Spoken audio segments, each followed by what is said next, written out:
Greetings, everyone. Could you hear me all right? Yes, my name is Natasha Mohoza, and I would like to welcome everybody that is on here today. I see a number of our guests. Thank you so much for making the time in your day to be with us. And yes, I'd like to officially invite you to day 2 of the Afrochampions Boma. A very warm welcome to all of you. I would like to point out that I will be your host for the day.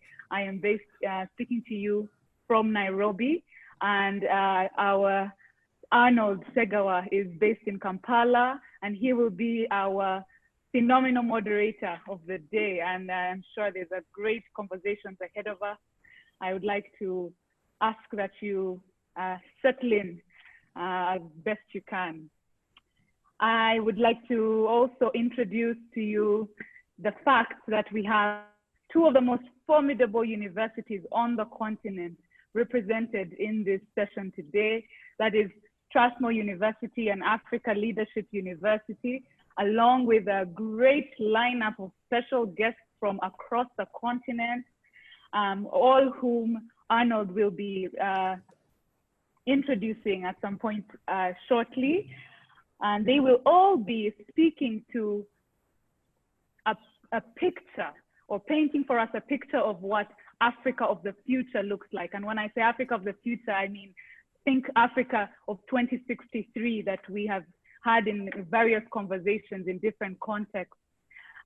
So I would like to invite you all to engage as much as you can, and also to say a very warm welcome to all of those who are following us on different platforms from across the continent. I have already seen some messages from New York and Gambia and Ghana. You're most welcome. Please send in your questions. Our guests will be ready to answer as much as they can, as many of the questions as they can, and Arnold will take you through all that. I'd like to walk you now through some house rules, and also to inform you that we have translation involved. So, but we only have a translation service for French.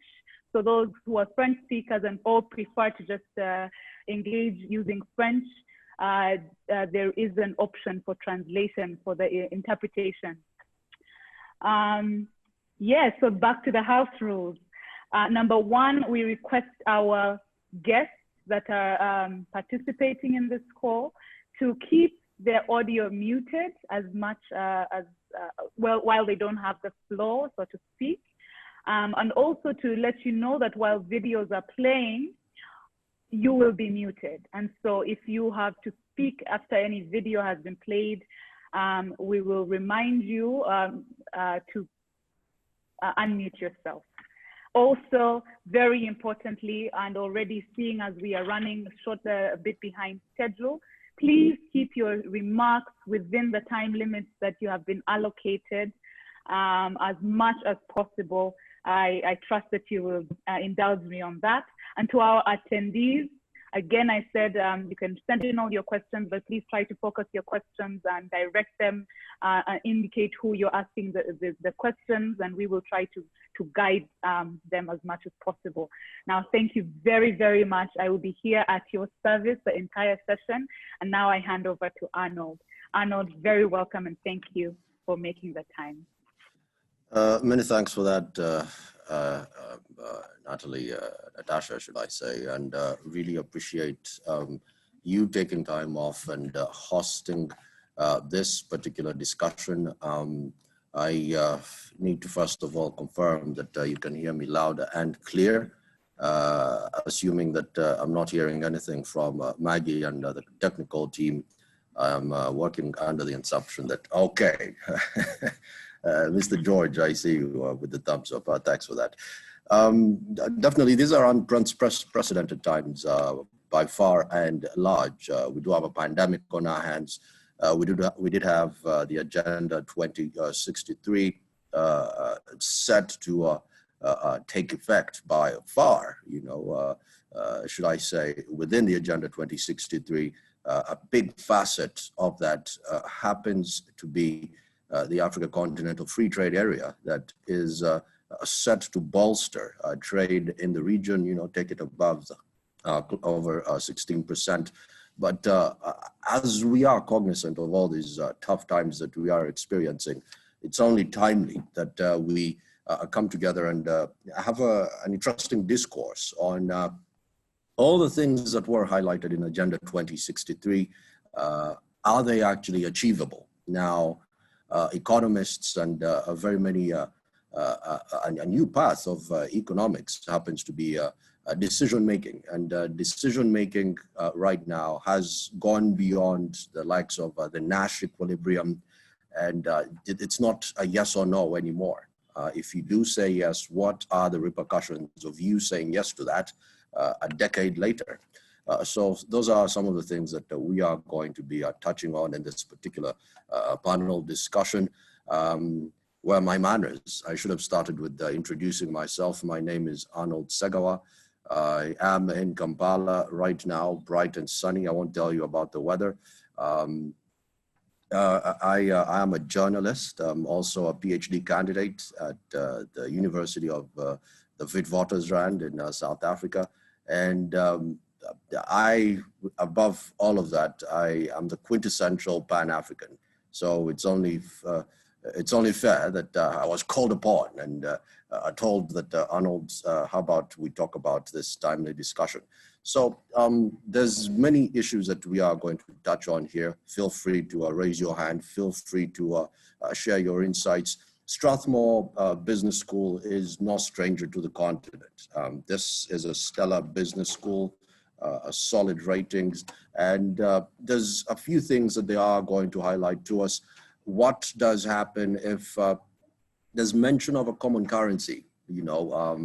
A few months ago, President Cyril Ramaphosa of South Africa is also right now chairman of the African Union, of course, coming out and saying that we as Africans do need a currency of our own. So what would happen if by 2030, there is a common currency that we are all as African Union members actually using? So that would be an interesting scenario that Strathmore actually unpacks. Another one could be by 2040, what would happen if there is a standing army, or not for that matter, and yet another by 2050, a common official language. Reports of Swahili being taught in South Africa as we speak, already causing a sort of a nudge in the right direction, just reminding us how essential it is for Africans to identify as Africans if we do have something that unites us, as opposed to having all these countries that we say are around the continent. But what would happen if we go further and have a language that defines us? And of course, by 2050, Strathmore will be giving us a particular scenario for that. 2060, a common president, maybe a parliament. If that is a no, just being cognizant of all these four scenarios does paint an interesting picture. And of course, the Strathmore Business School will be at the helm to try and just unpack these four scenarios. There's yeses, there's no, but what does that mean come 2063 if some of these are achieved and others are not? African Leadership University, yet another university that needs no particular introduction.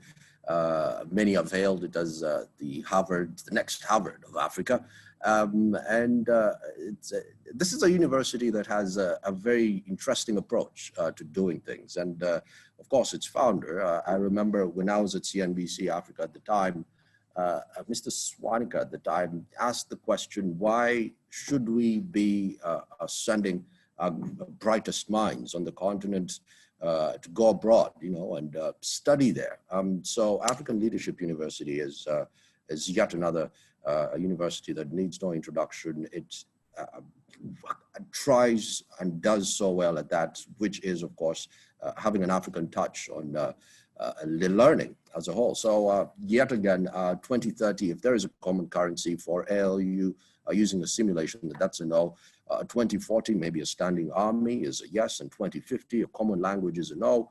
And by 2060, yes to the common president, yes to the parliament. Now, again, this is a simulation-based kind of approach, and they will be sharing their findings at this particular time, and we will give them some minutes for them to just unpack what many of these simulations could mean. And obviously, one of the key aims of this particular discussion is to just share insights with the audience, of course, about the importance of assumptions when it comes to linking up to the big policy debates, because we have to be cognizant of what the repercussions are if this happens or if this doesn't go in our favor. Now, being aware of that at the back of our minds informs our ability to make decisions and make the right policy adjustments, well, even before the adjustments, to make the right policies to start with. So I think that just lays the ground and just gives us an idea of what these two universities will be bringing to the table. As I said before, we are very happy to engage. If you have any questions, just feel free to share them with us. The technical team will pass those on to us. And yes, we are definitely going to have a very, very interesting conversation. And allow me to hand over to a video that will just try and unpack what we are trying to achieve in this particular conversation.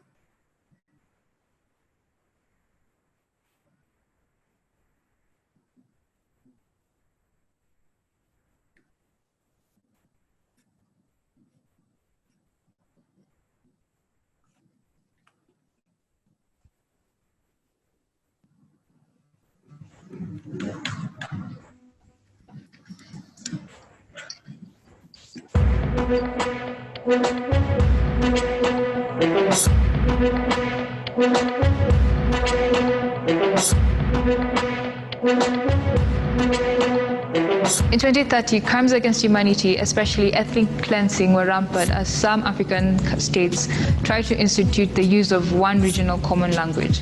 Luckily, through the intervention of a standing army within 10 years, order was restored. The year is 2050, and Africa opted not to use one common language of instruction. The preferred future reimagines Africa through the fusion of all languages. The development of an Afrocentric Language Planning Act as a social-political stance identifies how and by whom a certain language is spoken rather than a policing strategy. We aim to encourage more Africans to learn more African languages. The policy can be modified to ensure the preservation of indigenous languages as major languages such as Kiswahili, Arabic, and Yoruba make headway across the continent. Through the institution of the UN Sustainable Development Goals number 4 and number 11, through instituting sustainable cities, we aim to set up language centers and cultural institutions to open up employment opportunities, and also through hiring higher quality education where the major language groups, Bantu, the Cushitic language, and also the Nilotic languages, are introduced into the learning system, provide higher literature for students in the future. Under the Union government, every African are one people, and no matter what family they come from, they have access to free primary, secondary, and tertiary education. The government strengthens the social safety net by providing basic social services for all families who don't have the means. The university enrollment of 2020 in Sub-Saharan Africa of 6% is now capped because students have access to government loans to go to school and have job security upon graduation. Child mortality that stood at 1 in 13 children in sub-Saharan Africa in the year 2020, dying before their 5th birthday, is capped because there are improved medical and health systems provided for free for all citizens under the welfare system. 2063 should look like this, that we have connectivity all the way from east and west, from the south to the north, in between. That people are free-flowing from one state to another, from one federal government to another. That we have the basics of executive management in every of those states. My feeling is that if we have courage, we can get up and do it. If the United States did it, and in 1776 declared their federal state or union, well, why can't Africa do it? We have also the problem of the division and separation mentality of most Africans. This is at the level of the state, the artificial state in Africa, or the artificialness of the states in Africa, but also of the division of the different tribes. We have more than 3,000 tribes in Africa, and that is an understatement. So how do we have a common language of communication? How do we have a common currency, a pot where we put all the gold inside for every African country? I believe we can equalize the African countries to start with, because all of us have something beautiful to give to the federal state. With regard to language, yes, we have to choose which 2 or 3 languages we can use. We will not discard the other national languages. We will support the cultural development of Africa. But at the same time, when you're dealing with economics, you have to use a common language so that the currency is also common. A common language, common currency, common value of things. And frankly speaking, other people will deal with the security and politics and the difficulties of this.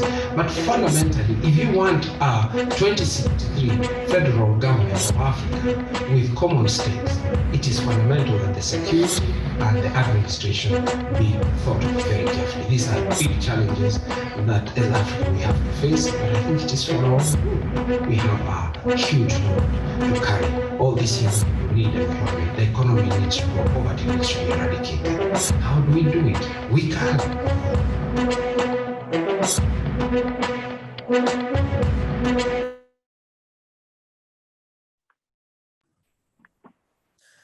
Right, you have heard right from the horse's mouth, real Africans, and of course, well, all of us are Africans, regardless of where we are in geographic constraints.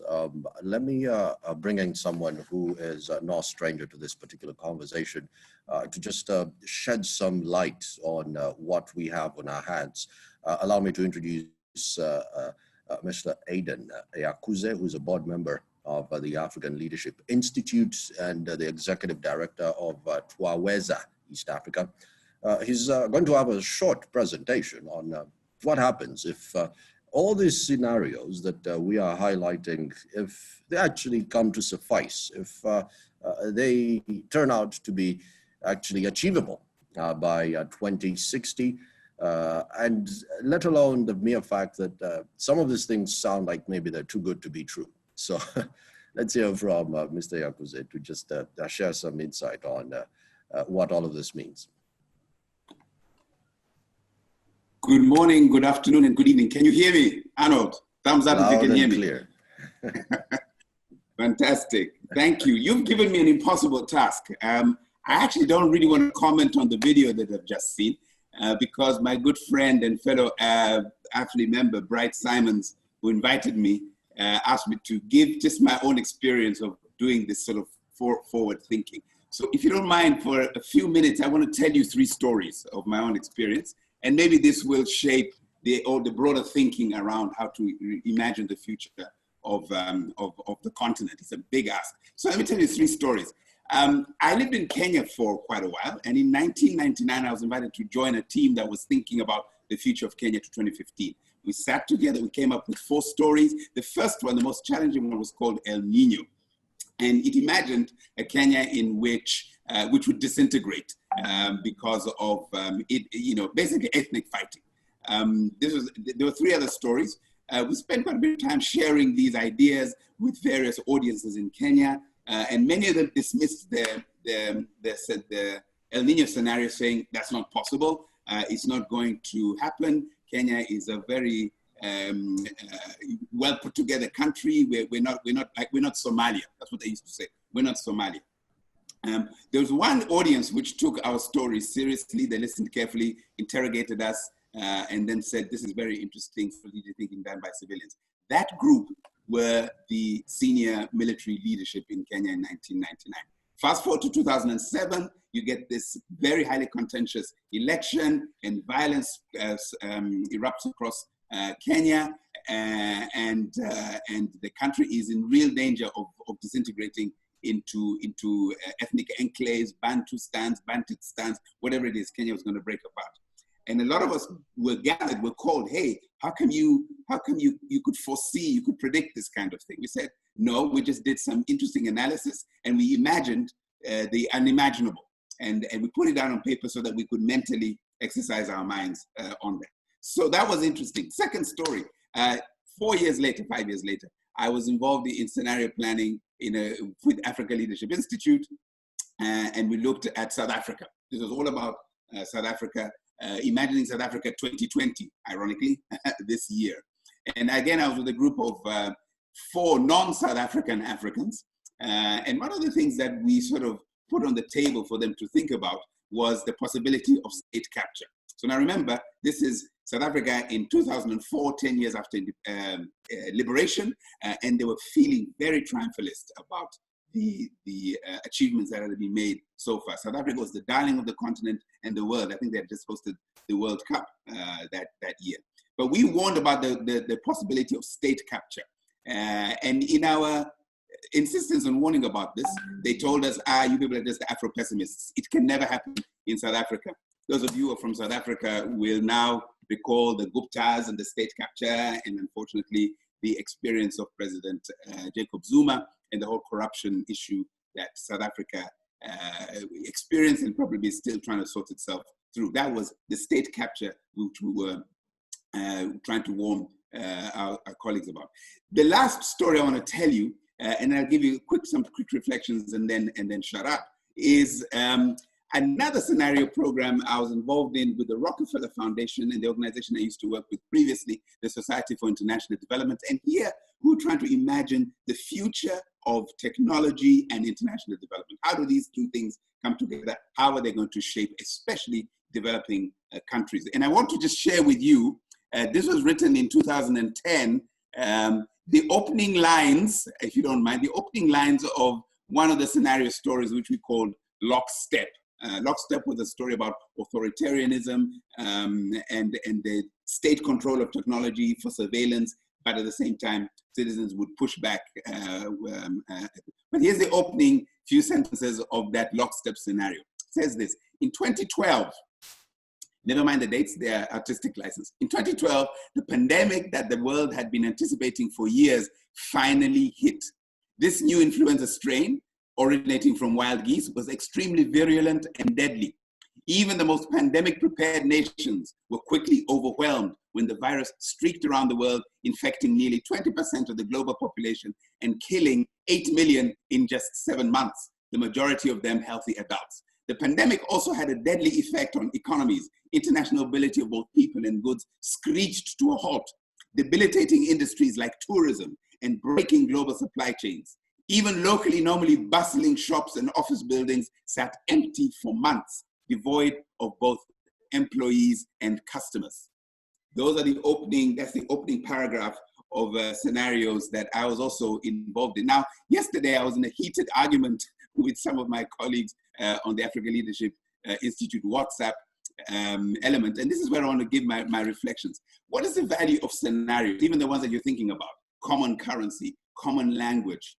I kept hearing in the video the word preferred, and I would just maybe caution against really focusing on our own assumptions and our own preferred stories. The value of scenarios is really to allow us to think the unthinkable, to really interrogate our own assumptions, dig deep into our own preferences, and really put them out and have a robust discussion about what they are, what they mean, and how they might shape the future.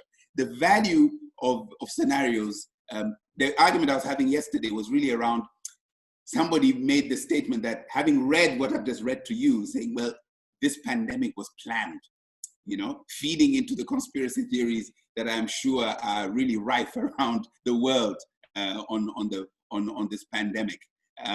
So yes, one can be comfortable and wallow in the conspiracy theories around this, but I think far more important is to really use scenarios to anticipate what could happen, whether we like it or not.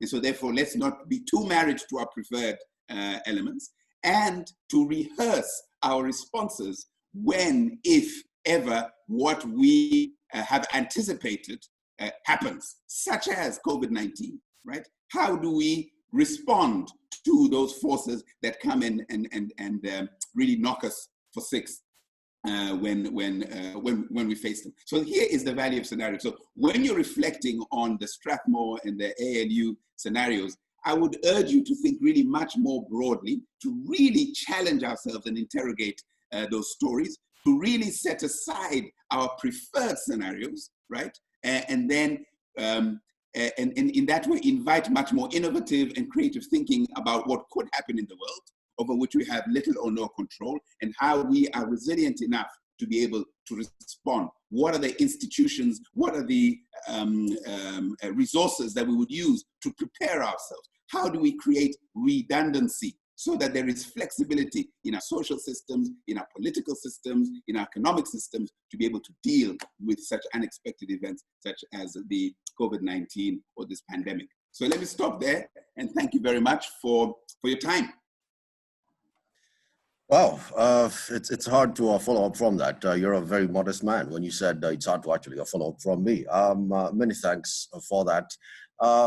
It's quite fascinating. Obviously, many people have joined in. If you're just joining us, do remember that we're not tied on only English. If you're predominantly a French speaker, there is an option to listen to this particular conversation through the French service. Just toggle on the audio button, and you'll be able to actually listen to us through the entire conversation, regardless of me or whoever is coming next in French. The other important thing is, don't forget this conversation is proudly brought to you and powered by Afrochampions and, of course, the one and only African Union.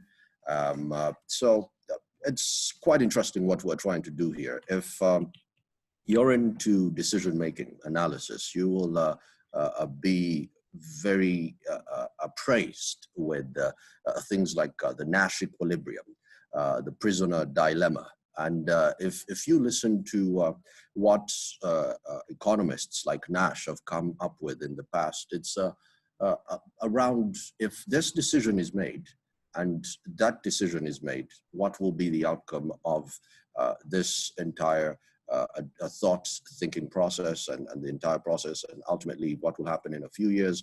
Of course, the prisoner dilemma is quite interesting because Nash, who is a decision-making economist, argues that if 4 prisoners are tied up and caught up in a particular scenario, they stand a better chance of not being prosecuted if they stick to one story. Now, all of them might have to actually go with the story of no. Now, it's interesting what Nash does in his Nash equilibrium and prisoner dilemma, because with the Nash equilibrium, he gives you a scenario analysis of, if one prisoner says, yes, I did it, and the other says, no, I did not, what are the repercussions of that? And it sets such a fascinating precedence. Of course, by the time Nash put up this particular prisoner dilemma, thinking it was unprecedented at the time. Now, what the 2 universities, ALU and of course Strathmore, are trying to do, for me, again, is quite fascinating, because you have a yes, maybe on the common currency, and you have a no for an African parliament and an African president. And that is definitely what we're here for. If you're just joining us, I'm Arnold Segawa, and I'll be taking you through this. I'm only a humble shepherd. There's many other people who are going to be in the thick of things and putting together all this analysis. And allow me to right now invite Ms. Rose Okello, Lale, who is going to help us just shed some light on this particular conversation. And ultimately, she will be able to introduce the Dean. That's Mr. George Njenga. Ms. Rose will make a few remarks. And after that, I did say Mr., but it's actually Dr. Njenga, who will be ready to share some insights on a few matters here and there. Again, I'm very fascinated by this whole scenario analysis. Ms. Rosemary, please take it away. Thank you, Arnold, and thank you, Professor, for such insightful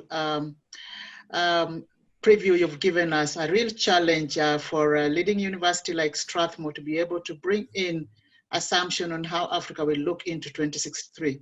My role is simple, and as I introduce my dean, the question again I'm asking, and everyone is asking, is the Africa continent free trade area good for Africa?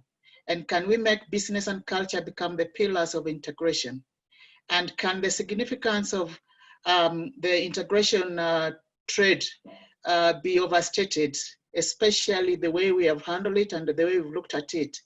And as commented by Professor Laundrie Sign in one of the sessions, is it really necessary, and the potential of benefits, have we really been able to quantify it in a resource manner?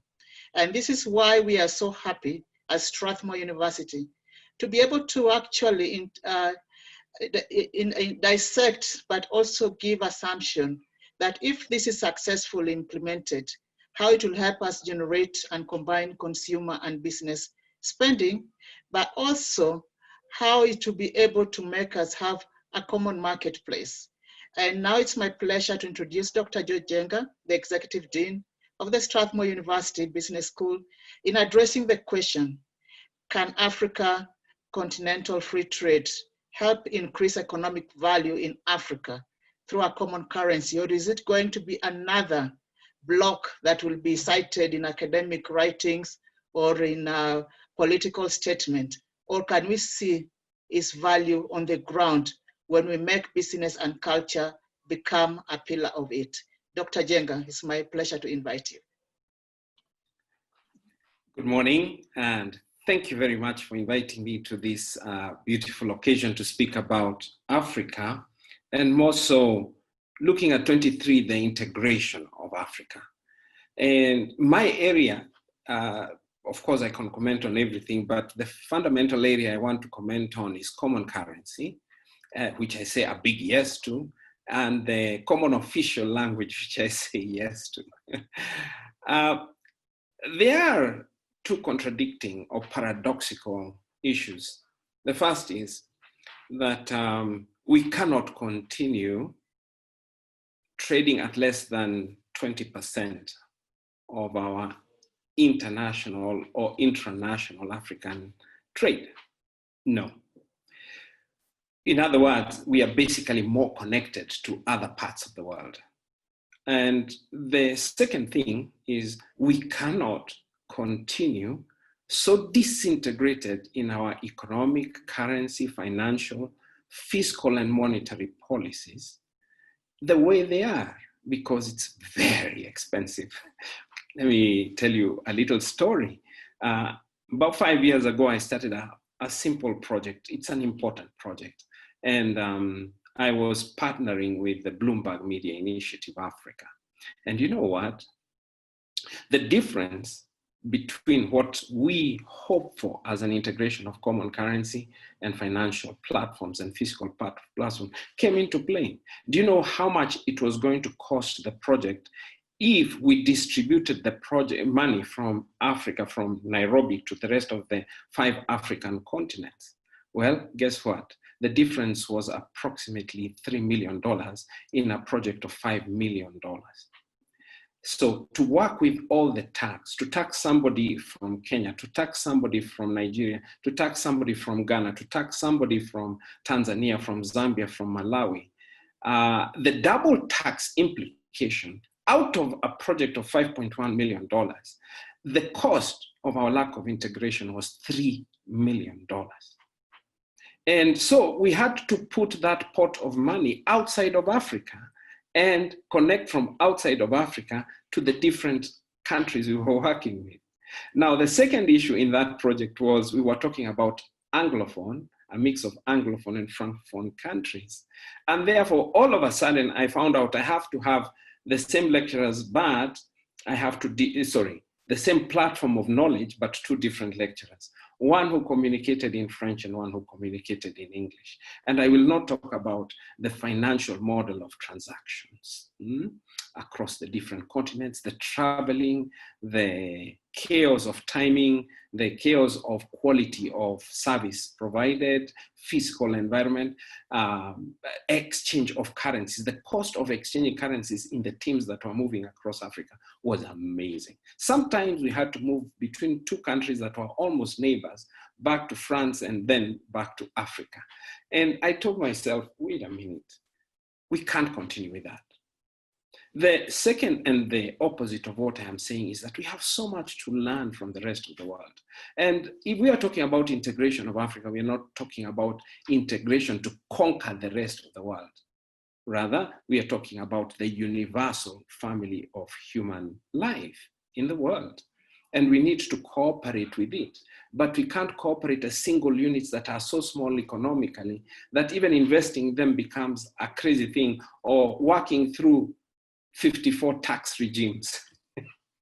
It's crazy. Therefore, I go to the core point.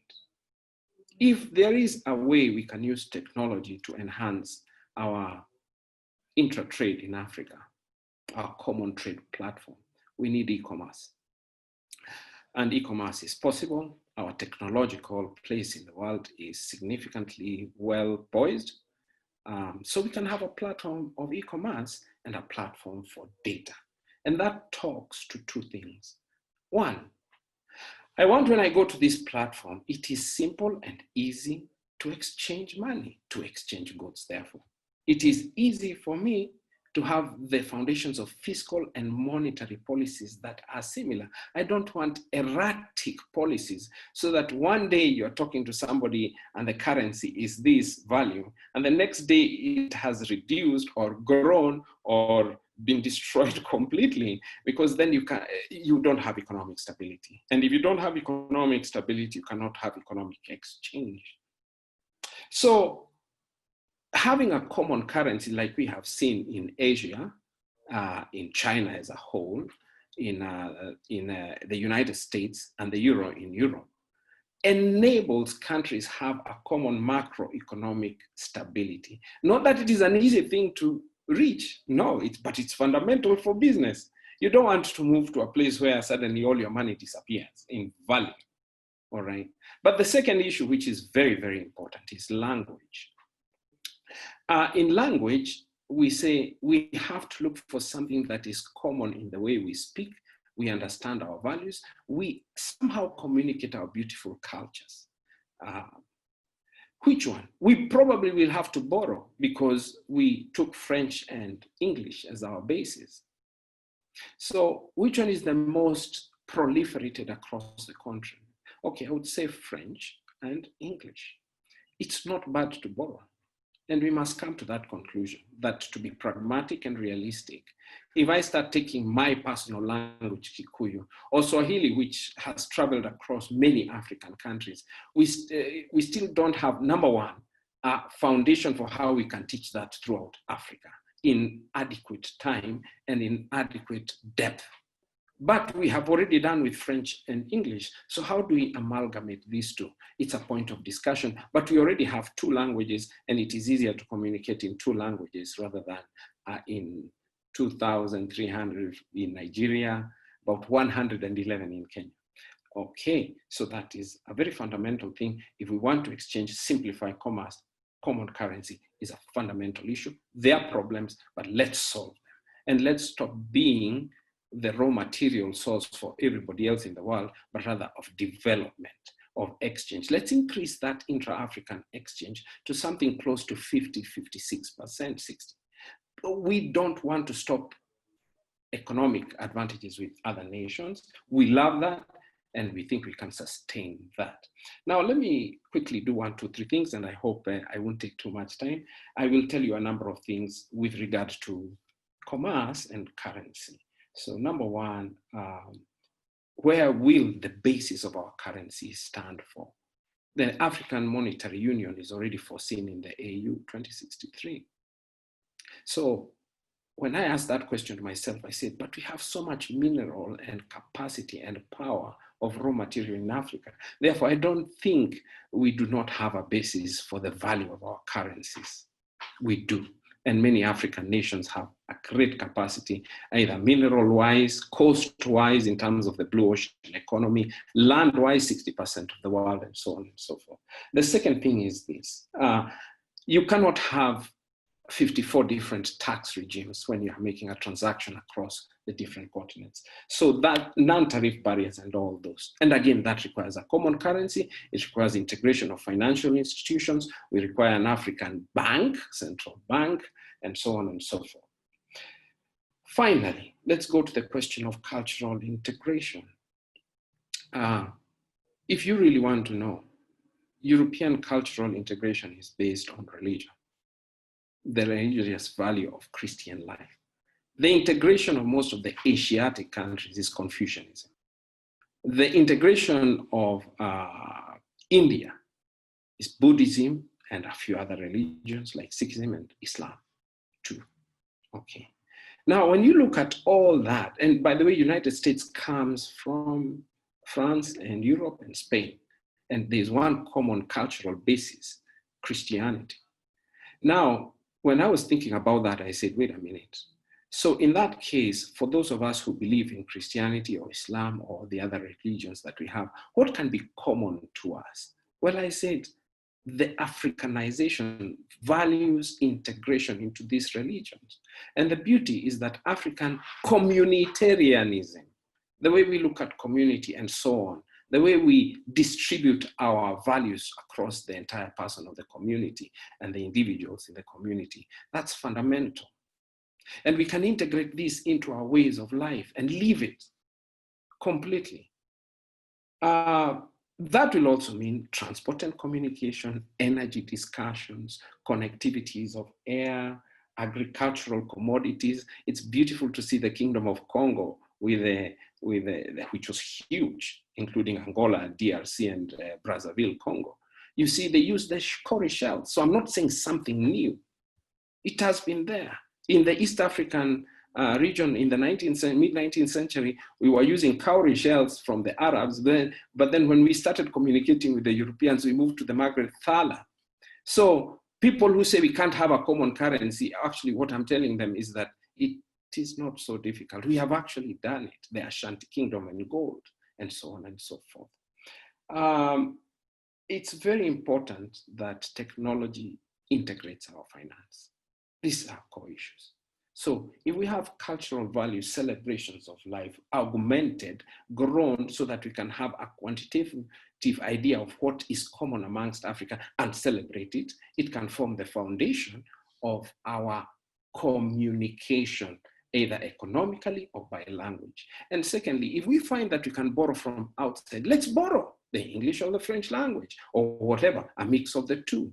And at the same time, we have institutional cultural bodies that encourage us to look at our history and our common languages and not to kill them. But when it comes to economic exchange, we use a common currency. It is simplified. At this juncture, I want to stop because there are many other things you will ask me about cultural integration and economic integration for that matter, and the common official language. Thank you very much. Doc, many thanks for that. Just allow me to follow up because this is a conversation that I'm very, very passionate about. You are a yes for the common currency. And it's always good to get lessons. Take, for instance, the European Union. Many people think the euro they would just walk up in 2000, the 1st of January, and they just started using the euro, which wasn't the case.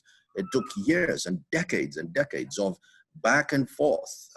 There's a common remark sometime that one time a Prime Minister, Margaret Thatcher, they were in a meeting and they told her that the UK would also have to drop the pound. And they say that she just grabbed her purse and swung it and said that the Bank of England was founded in the 1600s. We're not about to break away with tradition. I say all of this in light of the Maastricht Treaty. Now, if someone is not very keen on the history of common currencies, maybe they might not appreciate what the Maastricht Treaty brought to the table. But in the negotiations leading up to the euro, the Maastricht Treaty was a fundamental part that addressed one thing, and well, among other things, one that was very key was harmony. As we speak right now, less than 2 weeks ago, Zimbabwe's inflation hit 780%. You have a country like Nigeria, you have, I think, South Africa or Kenya, where the price stability has become, it's almost laissez-faire right now for inflation to be within the band that is agreed on by the monetary body. And this leaves me wondering, before we push the conversation of a common currency forth, shouldn't we lay our foundation on achieving monetary harmony across the continent going forward? Before we even think of the name of a currency, Doc, we need to address the issue of harmony, please.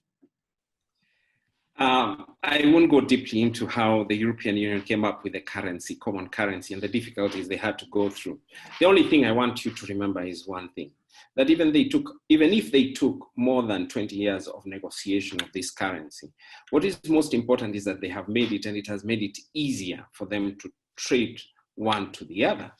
The second thing I want to say very clearly is that if you want an African integrated commerce, because that's the foundation of currency, trade, then in that particular case, you have to understand, you have to work on the regional economic blocks. This is fundamental. The size of Europe is very small. As you know, Africa is 30.3 million square kilometers, or 30.1 million square kilometers. We can include several countries within this continent of ours. So it's just like saying, I can take a small county in Kenya and integrate it, and it will be the same as trying to integrate the whole of Kenya or the whole of Zaire or the whole of Congo. No. Congo Brazzaville, no. Sudan, no. We have to understand that we have a huge continent, and therefore the best way is we start with the regional economic blocks. And you know that that has already been started.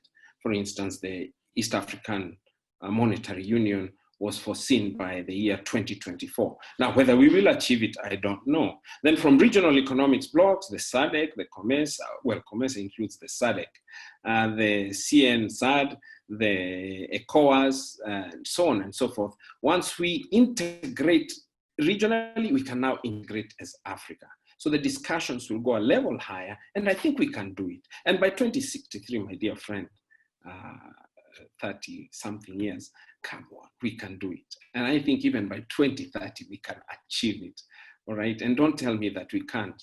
I think that is an abuse to the wisdom of most of our African youth coming up. Our African youth are amazing.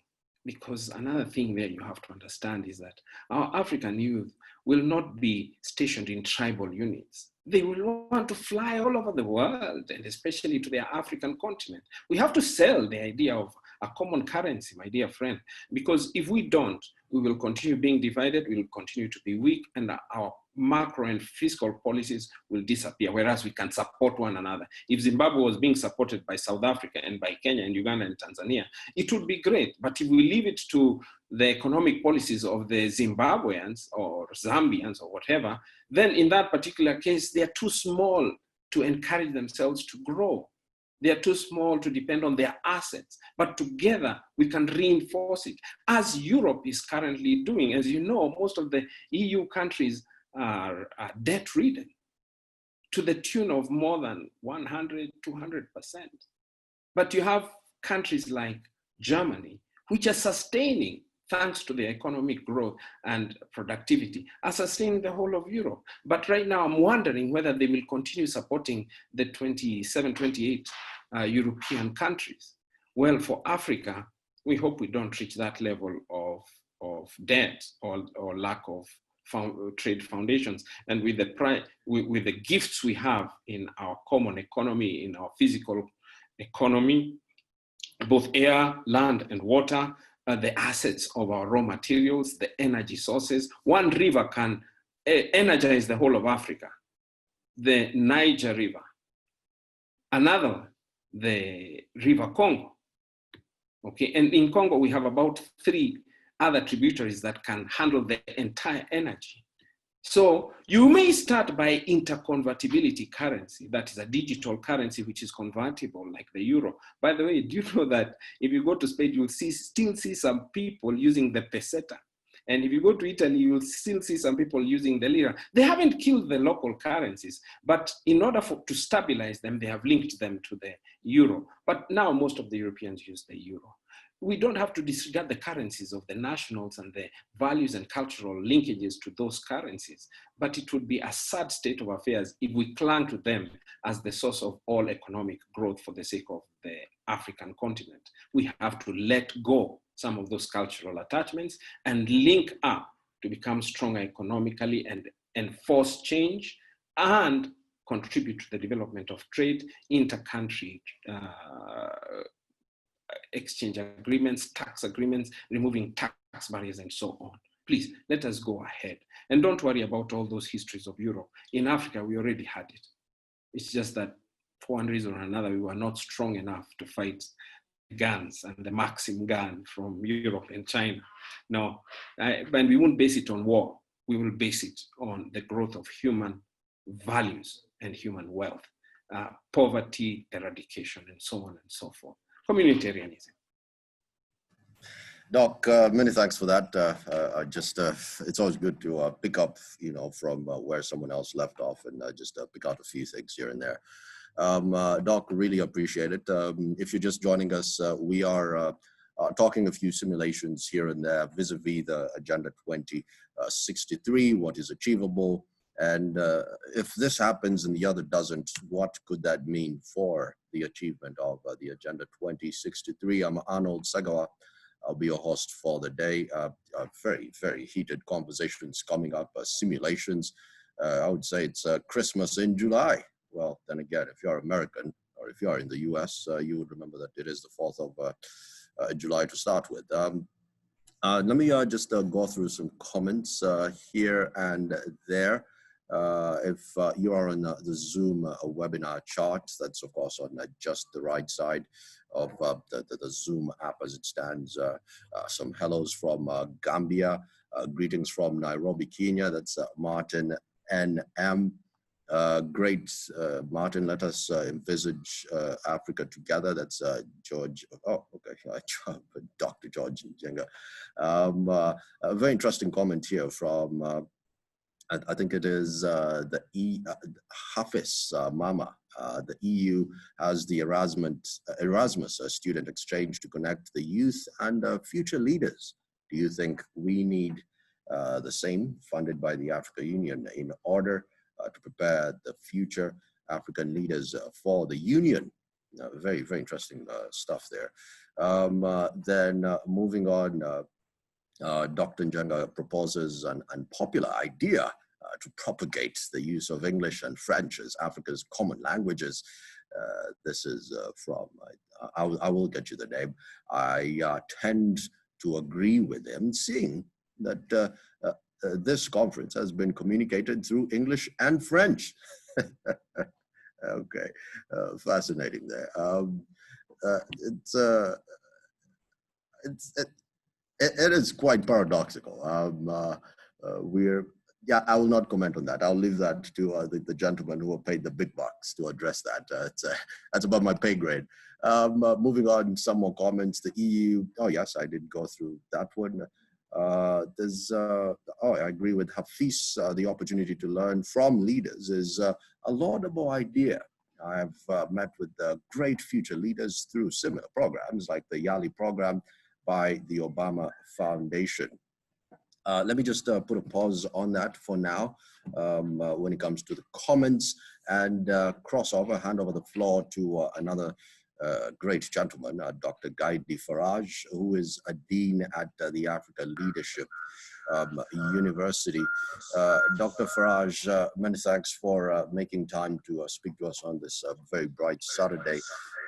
Just walk us through some of the ideas that the ALU might have coming into this particular simulation event. Thank you. Thank you for having me. We can hear me okay? Great. It's unfortunate I saw that Aiden just had to step out. I was hoping to engage in a conversation with him around his comments around preferable futures. We definitely want to promote and think about preferable futures as opposed to just thinking about worst case scenarios. We want to imagine those as well, but think about the preferable way to respond. And to the question of, do we create redundancy? Redundancy assumes that the current systems are working. And we would say, how do we think about creating opportunity out of some of these challenges? So hopefully we'll get to some of that later. From ALU's perspective, we have a program in Global Challenges, one of our degree programs. And within that, we promote a mindset of missions, not majors. And by that, what we mean is we want our students to really focus on not what's written on their degree, but the impact they want to have in the world. And we promote not just futures thinking, but moonshot thinking, meaning we want our students to really think big and think boldly about the future of Africa. And when we talk about Africa 2063 or the future Africa that we want, we're really talking about an Africa for young people, an Africa for future generations. And so with that in mind, we thought it was critical to involve young people in this conversation. So we fielded a team of our students to think around these scenarios. And we have 2 of those students with us today who will share their outcome from those scenario planning. And so we have 2 rising 4th-year students in Global Challenges. That is Kwetsi Kwata and Samantha Osanjo. So I'll hand it over to them to go into more detail.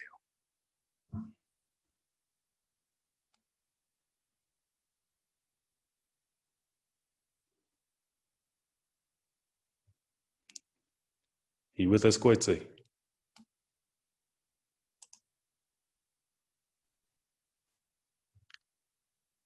Hi, yeah. Hello, can you guys hear us? Yes, we can. Okay. Good afternoon. My name is Kwetsi Kwata. My pronouns are she and her from Botswana. I'm Akinya Sanjo from Kenya, and my pronouns are her and she. We looked at these scenarios from a point of thinking from a place of optimism and hope, like our dean just said, for the future of Africa.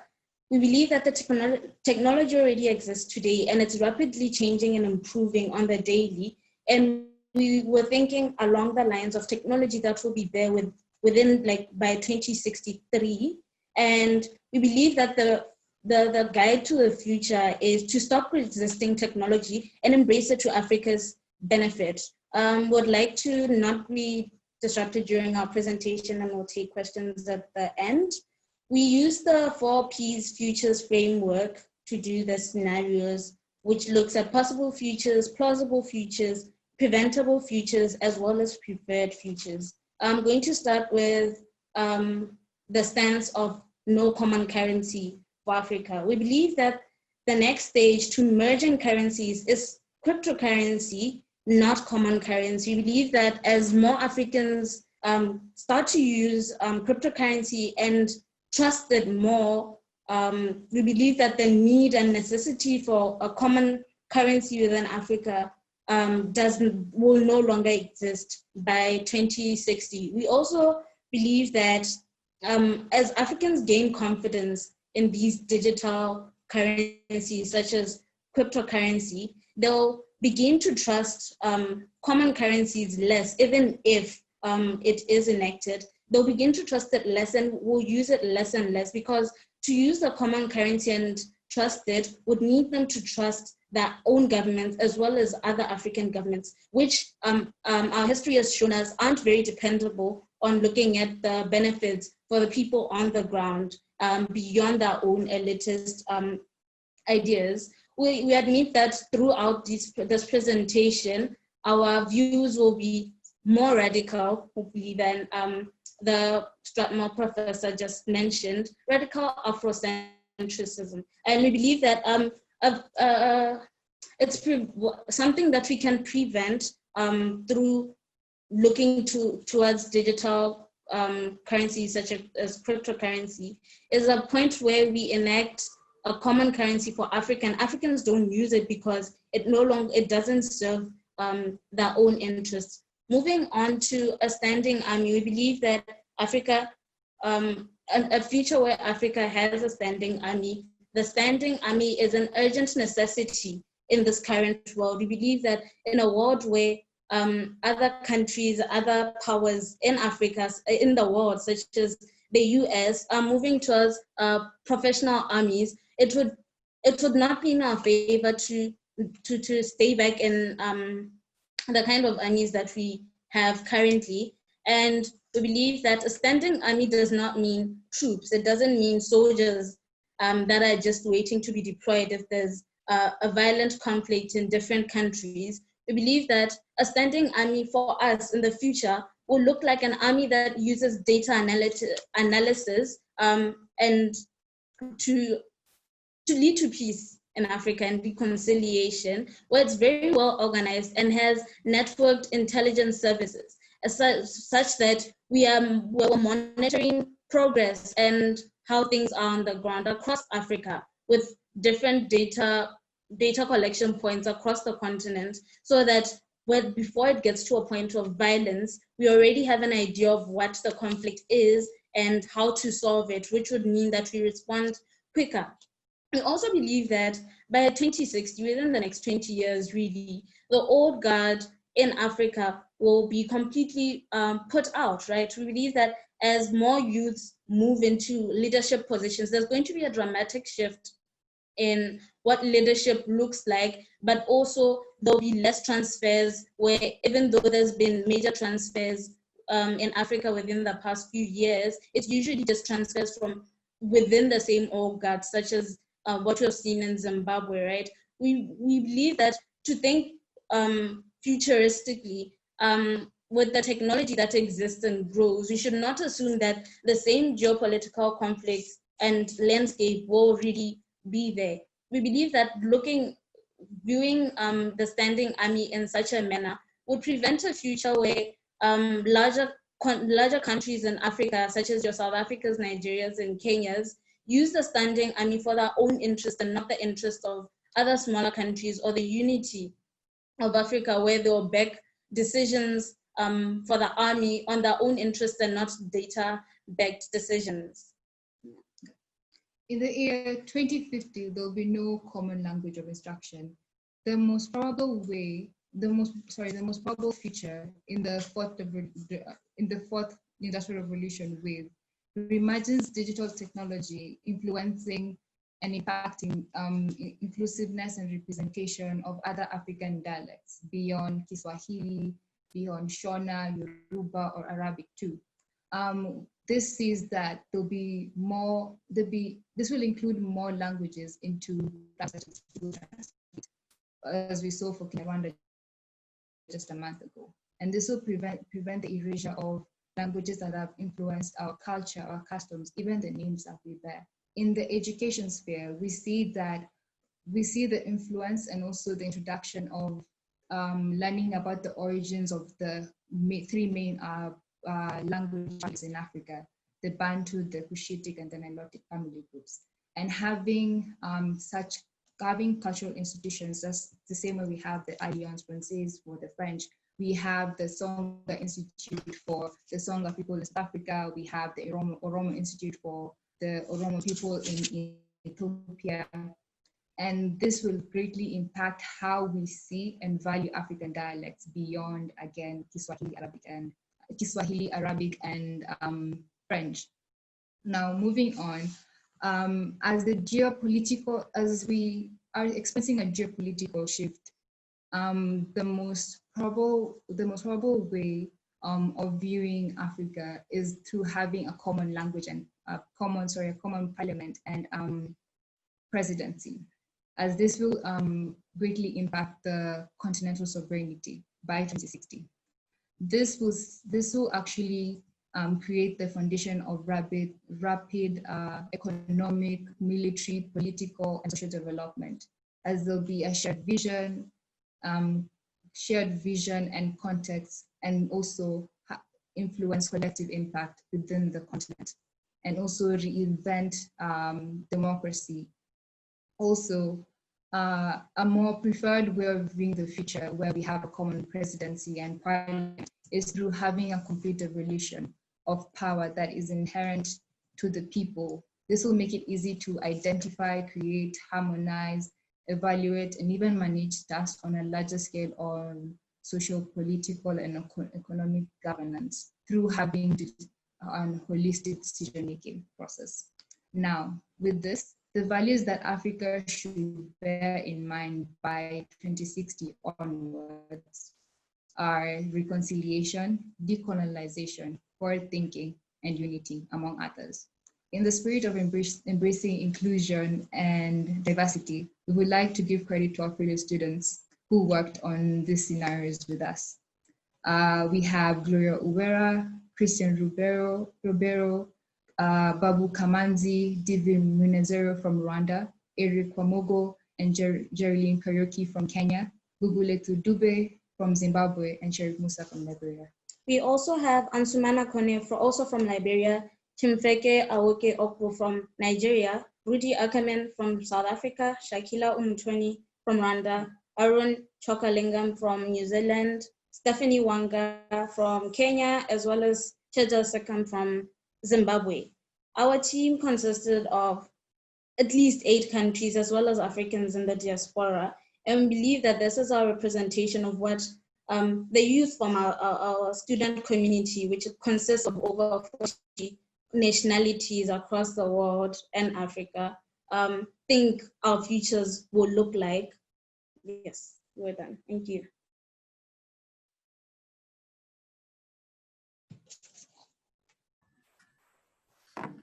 Right. Many thanks for that. I think if there were some questions that need be addressed, many of them have been answered in this particular presentation. I don't know if the Dean, Dr. Gaidi Faraj, has any particular follow-ups on that particular one. Dr. Faraj, I don't know if you have any comments. Yes, thank you. No, no follow-ups at the moment. I'm just looking forward to getting into more questions so we can have a little bit of a deeper exchange around some of these issues. Right. Let me just, again, ladies, many thanks for that particular presentation. We will be calling upon you to maybe shed some more light here and there. I want to just maybe throw it over to some of the comments that are buzzing on the Zoom chat. Don't forget, this is actually brought to you by our 2 main partners, who are, of course, the African Union and the Afrochampions, who have made this possible. Arnold Segawa, let's get over, there's a very interesting comment that has been brought forward by Dr. Sandrine, that's on the chat. Here's a question for both the teams. By 2100, fascinating stuff indeed. By 2100, Africa's population is projected to reach 4.3 billion. That's about 39% of the world. Today, Africa is one of the continents, that emits the least amount of greenhouse emissions, but it is also the continent that's most vulnerable to climate change. Could both the teams elaborate on how their simulations address climate change as it pertains to Africa's integration? I don't think it would be fair for me to call on Ms. Kwada. I think I'll first hand over to you, Dr. Faraj, then I think you could touch on this, then after that address it to the team. Yes, absolutely. I think that's a wonderful question. I think what our team focused on, and they mentioned at the beginning, is really thinking about future technologies and how technologies will enhance opportunities for us on the continent. So in the example that they give, for example, about a standing army, we don't have to think about a traditional army that has millions of troops and bases and heavy machinery that produces a lot of these greenhouse gases. But how do you think about a standing army that's much more of an information security force that focuses on data analytics and other ways to keep a relatively small footprint? By the same token, you know, we have to think about the same approach to technology, to manufacturing. We know that manufacturing is going to scale up across the continent, but how do we think about using emerging technologies and futures technologies to create a more sustainable and eco-friendly form of manufacturing? So if we apply this type of thinking across all of the development sectors on the continent, we recognize that we don't have to repeat some of the mistakes that were made in other industrial regions of the world. We can learn from those mistakes, apply new technologies, and assume more progressive and sustainable approaches. It could be in electric vehicles for transportation, et cetera. Why do you want to touch on that, or will that suffice?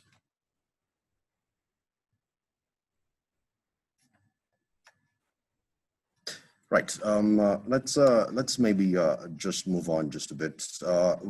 Again, if we want to look at the issue of the fourth industrial revolution, it's quite a bit blurry for me. The way that has been addressed in this particular simulation. Yes, there's an issue of a standing army, and the standing army here is not necessarily the traditional army that we've come to know, which is basically whoever has the most guns. But if there is an army, a standing army that is at the helm of the African Union, how then does that feed into the fourth industrial revolution or vice versa?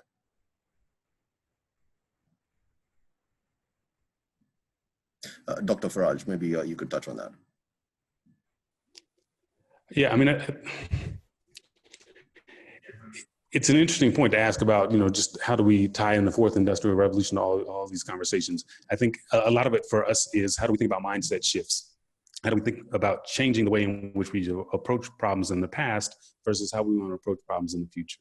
So again, some of the questions, you know, around common currency, around a common parliament, around a standing army, a lot of these are conceptualizing the world and nation states as organized the way they've been organized in the past, instead of thinking about possible new ways to think about structures, to imagine new systems. So we don't have to replicate everything that's been done in other parts of the world. And we see that there's massive change going on in other parts of the world. And yet here we are coming behind them, following patterns that they're already starting to shift away from.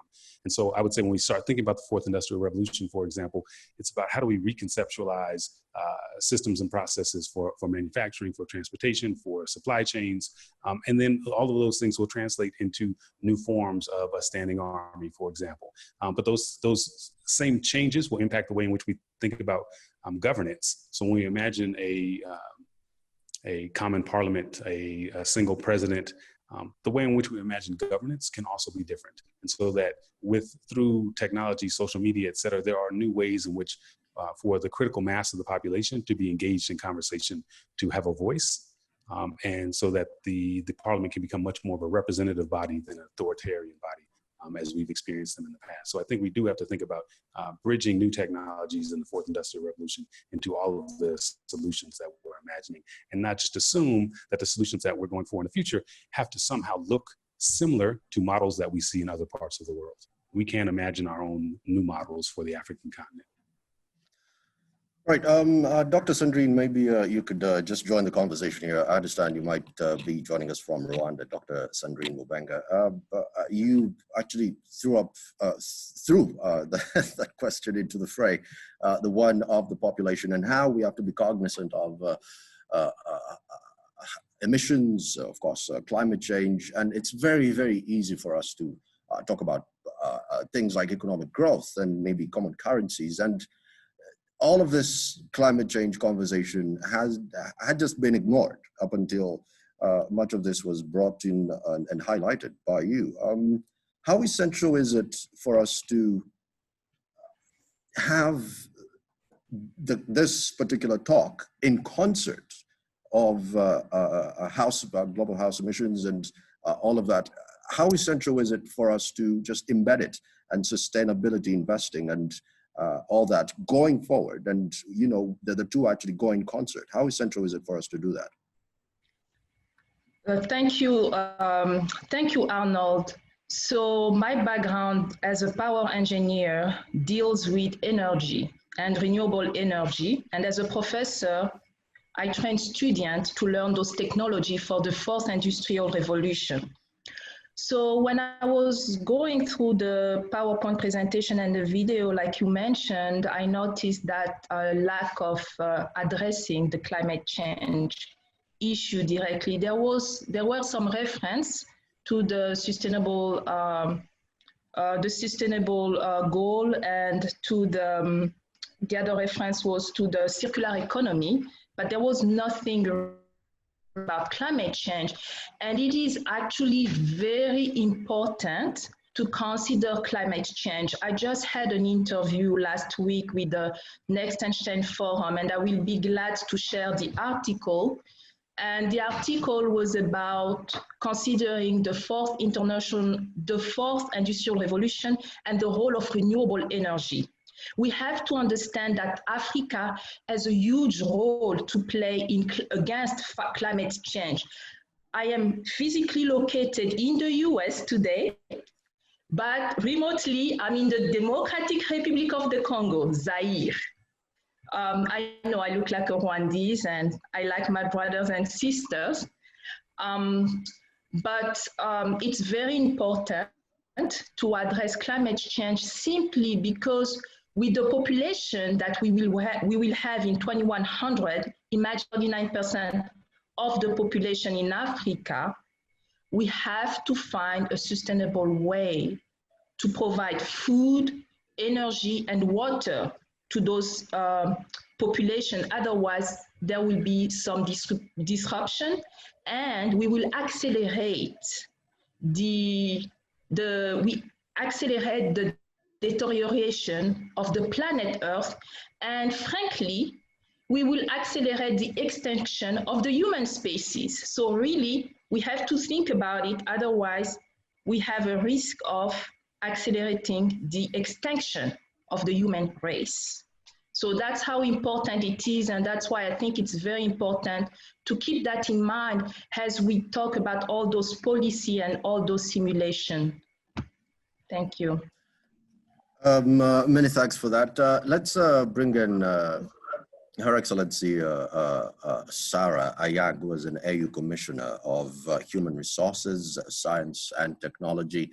A lot has been touched here, and definitely, Your Excellency, it would be fair for us to have this conversation, but being able to catch on to some low-hanging fruit. Now, the reason I say low-hanging fruit is for the longest time, we've been echoing this fourth industrial revolution conversation, but there's so many things that science and technology can help us achieve in a very, very, very short time, and they are actually very achievable right now. Are these things that the AU is cognizant of vis-a-vis a very, very burgeoning population in the very, very short foreseeable future?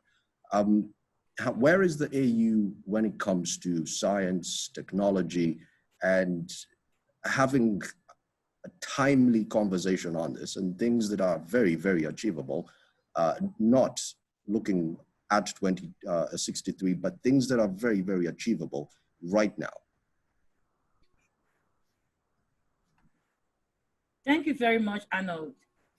I don't know if you can unmute me. Okay. Can you hear me, Arnold? Yes, I can, Prof.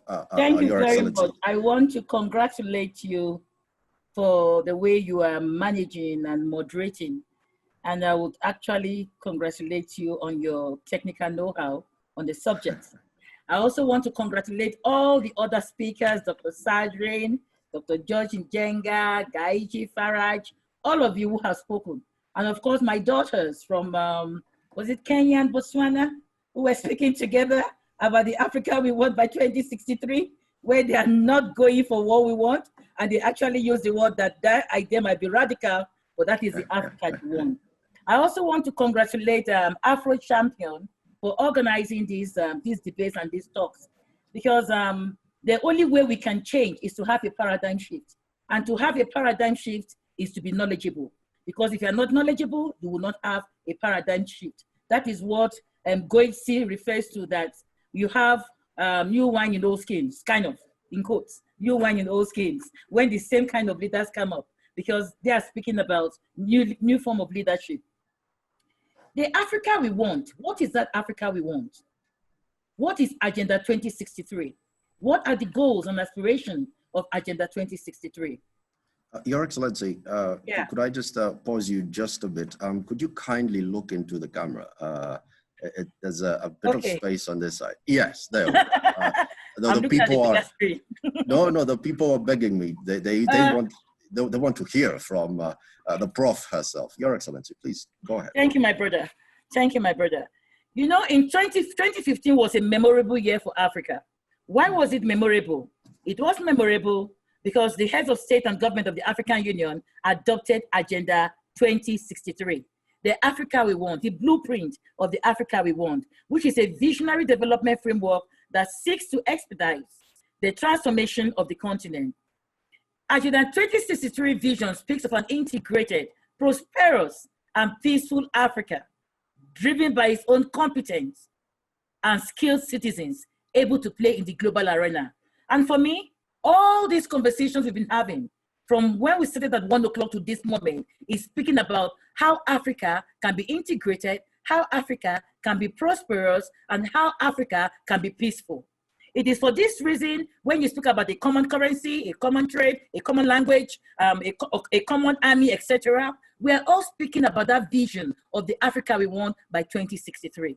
Now, the question you've asked me directly, Arnold, is that where is the place of science, technology, and innovation in the Africa we want? We cannot speak of the African dream. I call it the African dream because, you know, right now, people have the European dream, they have the American dream. Our children are traveling, risking their lives in the Sahara, risking their lives in different ways, illegitimate means to get abroad because they are searching for the golden life. They are searching for the American dream, the European dream, etc. The Africa we want is our African dream. And the Africa we want is what you've been defining all along. When you speak of e-commerce, e-technology, e-health, e-agriculture, etc., that is the Africa we want, where life will be conducive for everybody, not only for the rich, where everybody can be able to afford food. So that Africa we want can only be consolidated if we put science, technology, innovation in its right boxes. Because when you speak about renewable energy, like Dr. Sanju was speaking about, you are speaking about technology. If you speak about agripreneurship, you speak about agriculture, food security, food sustainability, climate change, etc. That is science, technology, and innovation that we are speaking about. Because it is only through science, technology, and innovation, research and development that we can be able to prepare the Africa we want and provide the right means for the people we see. Now, when you talk about this Africa we want by 2063, the promise of economic growth, social equality, healthy environment for current and future generations is very, very important. And what you've mentioned here, Africa is a very young generation. Over 70% of our population, they are young people. And they are the ones that will lead Africa to where we want them to be. But when we speak of the future of work, have we, through our educational system, prepared our youth for the future of work? Have we prepared them to salvage this economy that we so speak about? Because like you rightly said, Arnold, there is a lot in Africa that we don't even need to look out, that can even make us to be self-sufficient. When you talk about sustainable economy, sustainable agriculture, sustainable food, sustainable water, etc., it is through science, technology, and innovation that we can be able to guarantee that Africa we want by 2063. So when we speak of change, complexity, and global and interdependence, these create new realities, and with new and unique opportunities and challenges for development that are profoundly different from those of the 20th century. I heard Dr. Sandrine speaking about 2100 years from now, the Africa, how it will look like. So it is only through science. And then the thing you speak about, the hanging fruit that we have. The first thing is that we have the gift of a youthful population. In 2017, the theme of the African Union was harnessing the demographic dividend through investment in youth. Why? It is our youth that will take us to that Africa we want. When you speak about the Android generation, it is the youth that have that sense, you know, of that Android generation that we're speaking about. But in our different policies, because enough of the policies, we don't really want policies. We want implementation of the policies. And the good thing I will tell you about the African Union is that they have good strategies and good policies. But what is making us look as if we're a desert is that we lack implementation. And for me, for there to be implementation, the political will must have that vision of socio-economic development. If the political will does not have the vision and does not have the same aspiration, there is just no way Africa can emerge from where we are right now. It will still be the same garbage in, garbage out. But how do we stop it? Stop it by implementing. How do we bring about implementation? COVID-19 has taught us a huge lesson where for countries that did not harness science, technology, innovation, they will still be at the very same point. But for those who are very, very flexible to embrace change, they will be using this opportunity to develop their science, develop their technology, develop their innovation, because now education is online. Now, you spoke about the fourth industrial revolution. I was at a debate in 2018 in South Africa, and I told them that Africa is not even over the second and third revolution, and we're speaking about the fourth industrial revolution. To speak about the fourth industrial revolution, to speak of remote learning, we must have energy, renewable energy, green energy. We have sun, we have the solar system. We need to, our governments, you know, when you speak about the African Union, we here, we are the Secretariat of the African Union. We as the Commission, we remind them, the head of states, we remind the governments, we remind the member states, and it's 55 member states. We are not 54 member states, we are 55 member states. We remind our member states that in that spirit of Ubuntu, Ubuntu means collective responsibility. I am because you are. So my existence depends on you. When you spoke about the Rex, the existence of the northern region depends on that of the west, east, south, or central regions that makes Africa. And not only that, there's a sixth region we speak about in the African Union, and that is the African diaspora. All Africans in the diaspora, whether it is the diaspora of Europe, whether it is the diaspora of America, Asia, wherever you are, as long as you are a descent of Black, you are considered as a sixth region. Now, we need to bring those brains. See Dr. Sadrin, she says she's in the US, but she considers herself from Congo. Why? Because we have all gone out to search for knowledge. And in searching for that knowledge, we should no longer be speaking about brain drain. We should be speaking about brain gain. Because our sisters, our daughters, our sons in the diaspora can come back and influence, impact on our technology, impact on our science, impact on our innovation, impact on our research and technology. So the strategic foresight that is part of the whole of this African integration celebration that the Afrochampions are championing is an essential additional tool to conventional strategic thinking. We need to have strategic linkages. Like I was speaking, when we were speaking about education in Africa, I was telling the ministers of education that you need to have a link with the Minister of Finance because you need money. But as an education minister, do you have money? Now you need to sell your ideas to the Minister of Finance. Not only the Minister of Finance, you need to talk about the ministers of ICTs, the ministers of youth and sports, etc. Because our youth should be engaged holistically. And to have a holistic intervention is the only way we can bring out Africa from the miry clay that we find ourselves. There is a lot of potential in Africa. And I believe that science, technology, innovation is the way forward. Take COVID, for example. They predicted that Africa was that they will find corpses on the streets of Africa. To God be the glory, there are no corpses lying on the streets of Africa. We have not even reached the numbers that a single country, in any of these, I don't want to call any of the Western countries, have found themselves. Why are we making it? Because of our African culture, our African values, our African traditional medicine, our African indigenous culture. Those are the things keeping us afloat. Our spices, our pharmacopoeia, those are the things keeping us afloat. Madagascar came up with a medication. They shouted wildfire. He went ahead, the president himself. You see, those are the kind of presidents we need. The ones that believe in what Africa can offer, and then they stand with it. Many other countries, they came up, instead of buying PPEs from abroad, you know, they started producing their own. In Kenya, they encourage local manufacturers, local industries to start producing masks, etc. For example, in the African Union, we have PAMVAC. PAMVAC is producing hand sanitizers that we are distributing.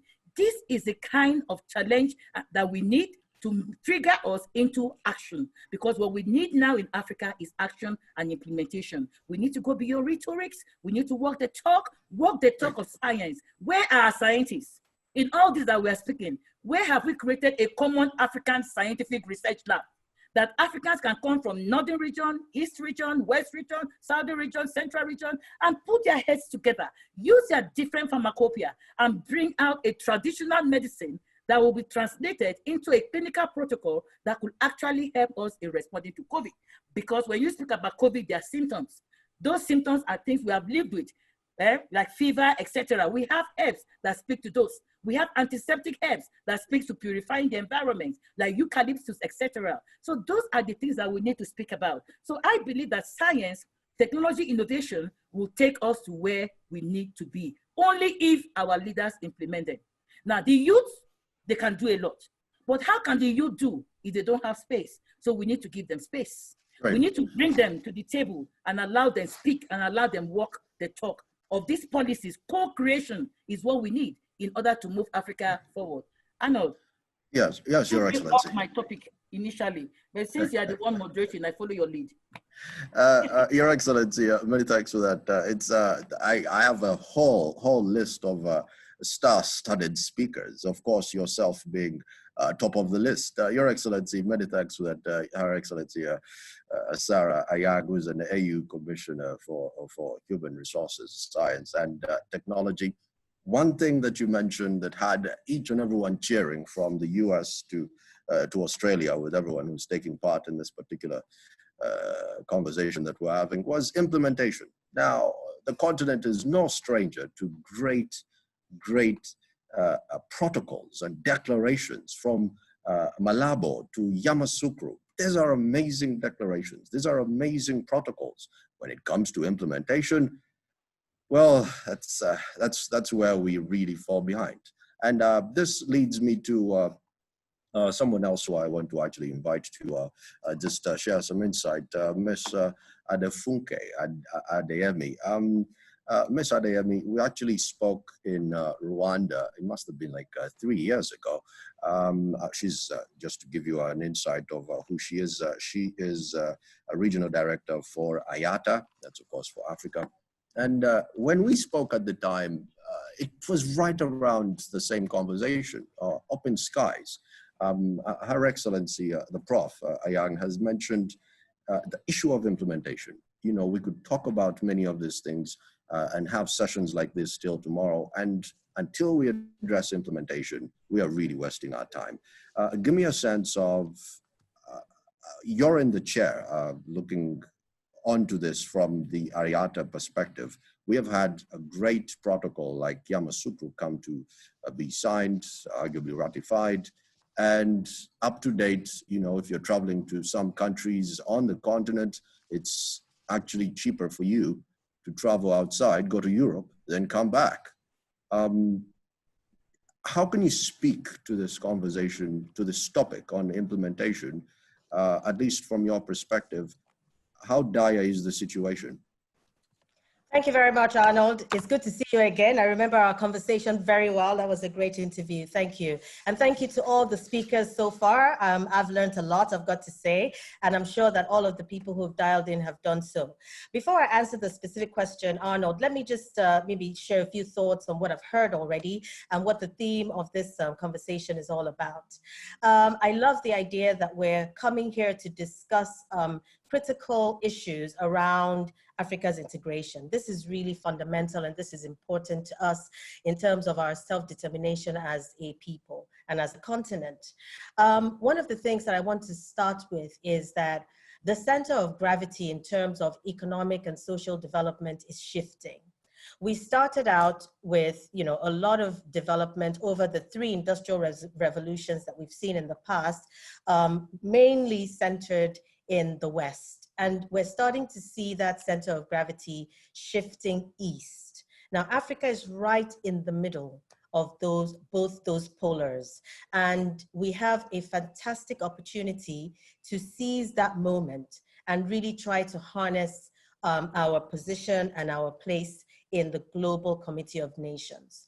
But we cannot really do that until we start to translate the potential of our numbers. You know, I've heard the numbers being mentioned already on the call. Today, we're about 1.3 billion people. 2011, we would be 4.3 billion. Well, those numbers are only meaningful if we can translate them into productivity for the continent. And that productivity will give us global competitiveness, which is one of the things that we're talking about here. So that's really important. And on that particular point, I want to share with you a futuristic assessment that we did as well at IATA, looking at the future trends that will shape the world in the next 25 years. And some of the drivers of change that we found, quite a number, it was quite an expansive study. I can get access to the organizers of the Boma to share with those who are interested. But I'll just summarize it by identifying the 5 key drivers of change that we distilled from these scenarios and planning that we did. The first is politics. The second, economy. The third, society. The fourth, technology. And the fifth, sustainability. And I want to speak to each of those very briefly before I go into the question. On the issue of politics, the African Union has already taken the lead, and we've heard from Her Excellency what this means, what the African Union's Agenda 2063 means. But I want to speak specifically to some of the projects that support and back up the achievement or attainment of the Agenda 2063. The AU has 12 flagship projects that cover different aspects of society. And 3 of those flagship projects, the first 3, which were launched in 2018, are the Single African Air Transport Market, the African Continental Free Trade Area, and the Free Movement of People Protocol and the African Passport. Now, why are these 3 the first 3 that were launched? Because they speak to the core issue of integration of Africa. If we can move freely across the continent in terms of borders and in terms of transportation, then it helps with our integration. And let me now speak to the issue of aviation per se and how this supports. So these 3 are accelerators for the integration of Africa. But the aviation sector, in my view, is a leapfrogger for Africa's integration, and I'm going to explain why now. We don't have yet a highway between Cape Town and Cairo. We don't have a railway that traverses the entire continent from tip to tip. And while it is important to have a multimodal system of transportation across the continent, a runway can take you, of 3 kilometers, can take you from here to anywhere, whereas a road will take you from that same 3 kilometers will only take you from the beginning of the 3 kilometers to the end of it. Now, aviation has transformed the world, the entire world. And I think we have seen the importance of aviation the most under this COVID-19. Our sector is one of the ones that has been hardest hit, but is also one of the ones that has continued to support the ability to move essential goods, personnel, medicines, humanitarian equipment under the COVID-19 crisis. Without aviation, the ability to fight the COVID-19 crisis would have been severely challenged. We would not have been able to move all of these necessary commodities across the world. And I just want to give you a critical example of Ethiopian Airways, one of the our foremost African airline, was able to distribute supplies across all 55 countries in Africa throughout this pandemic, and took that challenge on to support the African Union. So this is just to give you an example of how this can help move things around. Aviation supports 15 of the 17 Sustainable Development Goals, but I want to also speak to the ability of aviation to get to remote areas where even cars cannot get to. So if you see what is happening in Rwanda, we have drones that are supporting with medicines, with blood supply, etc. And someone mentioned before how technology can change, supply chain dynamics. Well, yes, it can. Drones can help also. And what Africa is one of the pioneers of drones, especially Rwanda, in terms of leapfrogging that technology. So this is critical. The second element of economy that I mentioned before, our African Continental Free Trade Agreement can play a critical role here. If Africans begin to trade amongst each other, it is going to be really an accelerator for our integration as a people and as a continent. And that is really fundamental. And so definitely I support the quick implementation of the African Free Trade Agreement.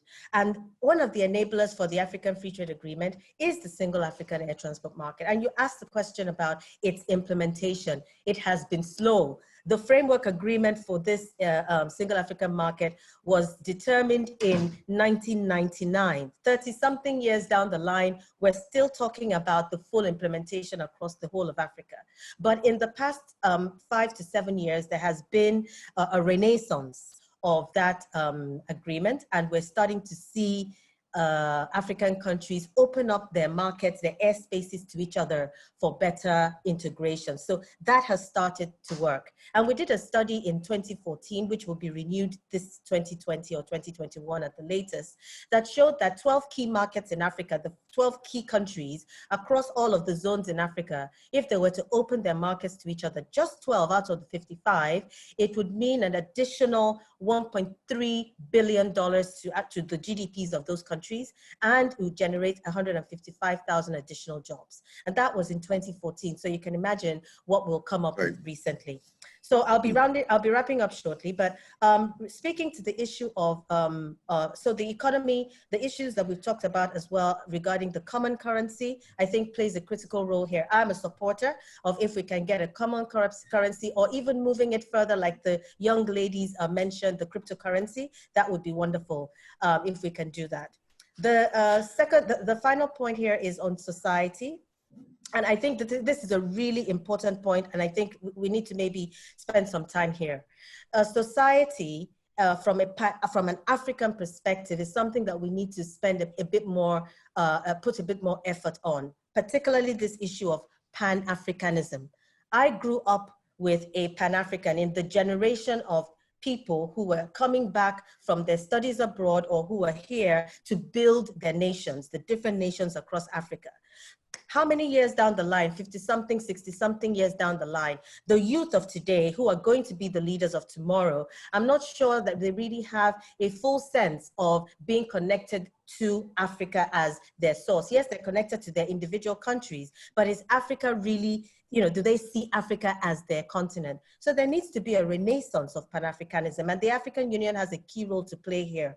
Every year we have a rotational presidency across different African presidents. Well, we need to be talking to the African people. Those presidents every year need to be talking to them. There needs to be an awareness campaign about what it means to be an African, and this going around. There also needs to be a sense of trust for the institution of the African Union, because there seems to be a trust deficit, and we need to address that issue where, as an African, I feel that I'm connected to this continent, and so I want to be involved in the building and development of this people. The issue of language also comes up here, and I agree with Dr. Njega that we can start to build on the platforms that we currently have, which is the languages that we have currently, English, French, and I'll add Arabic, and that while we build on integrating the local languages, and we can do that easily now with technology. This COVID crisis has shown how many of our, our elderly, if I can say that, they now know how to use Zoom. They didn't, before that, it was even a tricky thing to know how to use all the features on their mobile phones. And so we can use that platform or similar platforms to disseminate information and awareness about Africa, about our history, about that communitarianism that he mentioned, but also about learning and education. And finally, on sustainability, critical point raised by Dr. Sandrine. It's something that we're really focused on, and I think that we need to continue the conversation. Thank you very much. Adefunke, many thanks for that. If you're just joining us, I'm Arnold Segawa. This particular scenario analysis conversation is probably brought to you by African Union and, of course, the Africa Champions.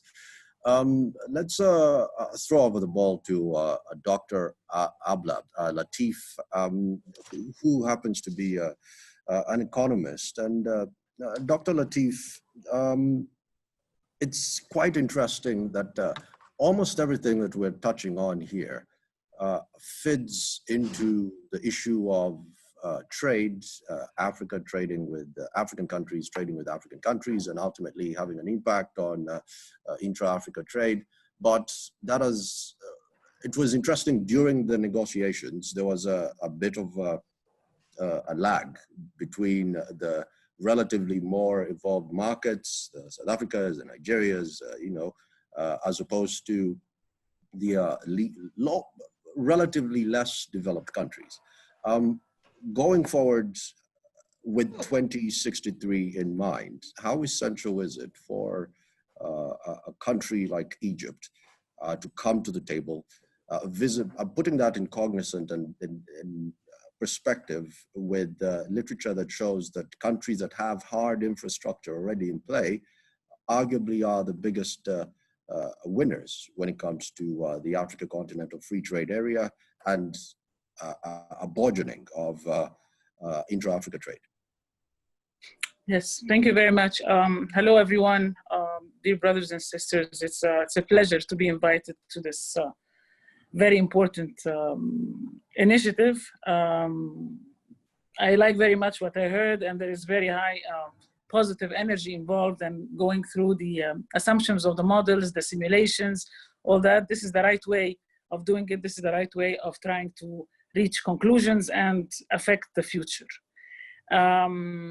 Before answering your question, and I was not really planning to come and talk about Egypt, I'm here to talk about Africa because I think being African actually comes first. Let's put it this way.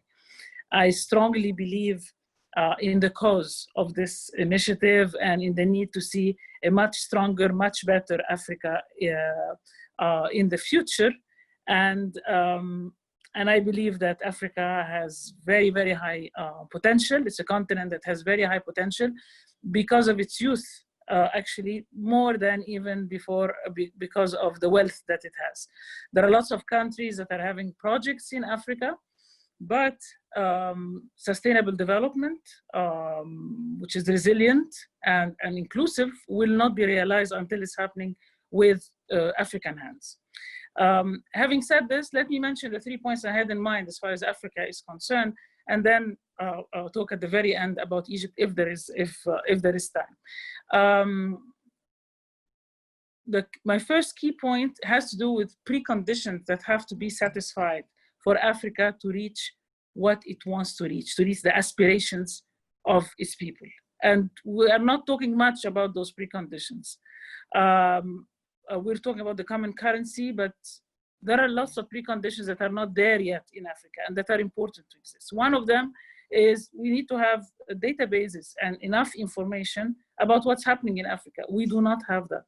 Okay? We do not have the detailed databases that can help us formulate policies efficiently, let alone implementing them, and implementation is definitely a problem like it was mentioned. Another point, when we talk about the free trade area in Africa, we are not talking much about the differences within Africa. Africa is not a homogeneous continent. Africa is divided into many regions, and they differ significantly in their level of development. So when you talk about a free trade area, there will be winners and there will be more winners than losers. And I'm not talking about Africa in this game at all. I'm talking about all of us, all right? And it's very, very important that whatever trade relation takes into consideration those differences and respect them. You have things that are preconditions for anything. Electricity, access for electricity for all. We can talk about digitization and about finance online, etc., but if you do not have access to the internet, if you do not have access to technology, it's not going to happen. So this is the second must. The infrastructure, the roads. There are countries that are landlocked in Africa. There are segments of roads that exist between countries that are no more than 10 kilometers, but they're so bad that it's impossible to have a decent trade. These are all preconditions for any kind of development to exist at the level of the continent, and it is key. We need to treat the causes, the roots of the problems, a lot more than just talking about the problems. Poverty, social justice are big issues, but poverty and social justice are actually symptoms of the real problem, which is not having economic development, not having enough focus on agriculture and on industry, not collaborating together, okay? Africa is also over-researched and under-researched at the same time. There are aspects where we have incredible amount of research there, and there are aspects that are not even discussed. And when you ask different African countries about their priorities, you are going to find them different. So and this is the role of think tanks, and there are many think tanks in Africa, and this is why the center, of which I'm the executive director, actually has created an initiative which is called Africa Research Platform, in order to collect the work of the think tanks and encourage them to think together.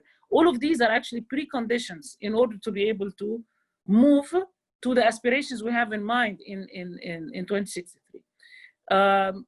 There's the talk about the common currency. I have to comment, and the fact that it's urgent. Yes, it's important, but we have to remember that again, I mentioned the example of the EU. Before reaching the stage of the common currency, there is so much that needs to be settled.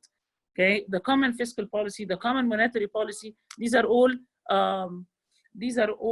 building blocks that have to be there. And if they are not there and not properly done, it's not going to help a lot, just the currency, okay? By the way, what was more important in the EU, it was not the currency as much as it was the standardization and the unification of everything in there. For example, if you are to export cars to the EU, you used to have different standards for France. Each country is different from the other. When they started to unify the standards, this is when the market became huge, and this is when they started to benefit from being together. So I think it's very, very important that we pay attention to this.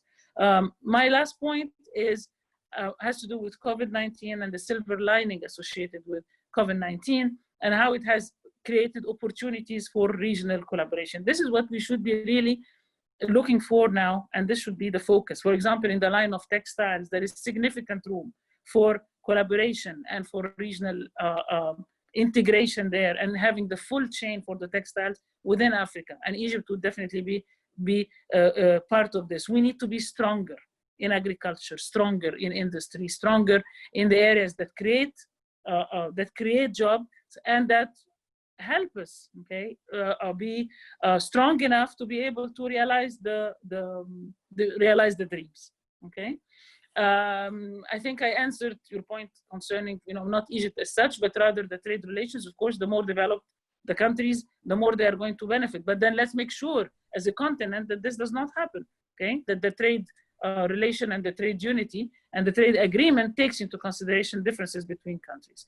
My very last word, because I actually have to leave, I do have another meeting.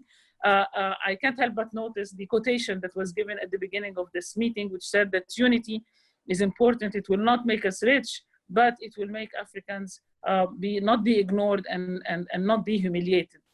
Okay, and I think that this is a very, very low target when it comes to what we are talking about now, and the aspiration and the youth and the positive energy. Africa can do a lot more than that. Unity and building the proper blocks for economic collaboration, dealing with the preconditions and continuing is actually what is needed.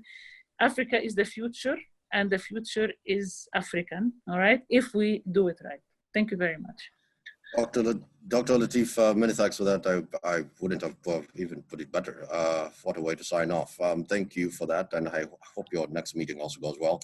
Let's just shift gear and head over to Dr. Aya Osman, who's a biomedical scientist. It's quite fascinating, all these things that we are touching on. Obviously, COVID-19 coming to the fray now, and it has kind of exposed us in a way.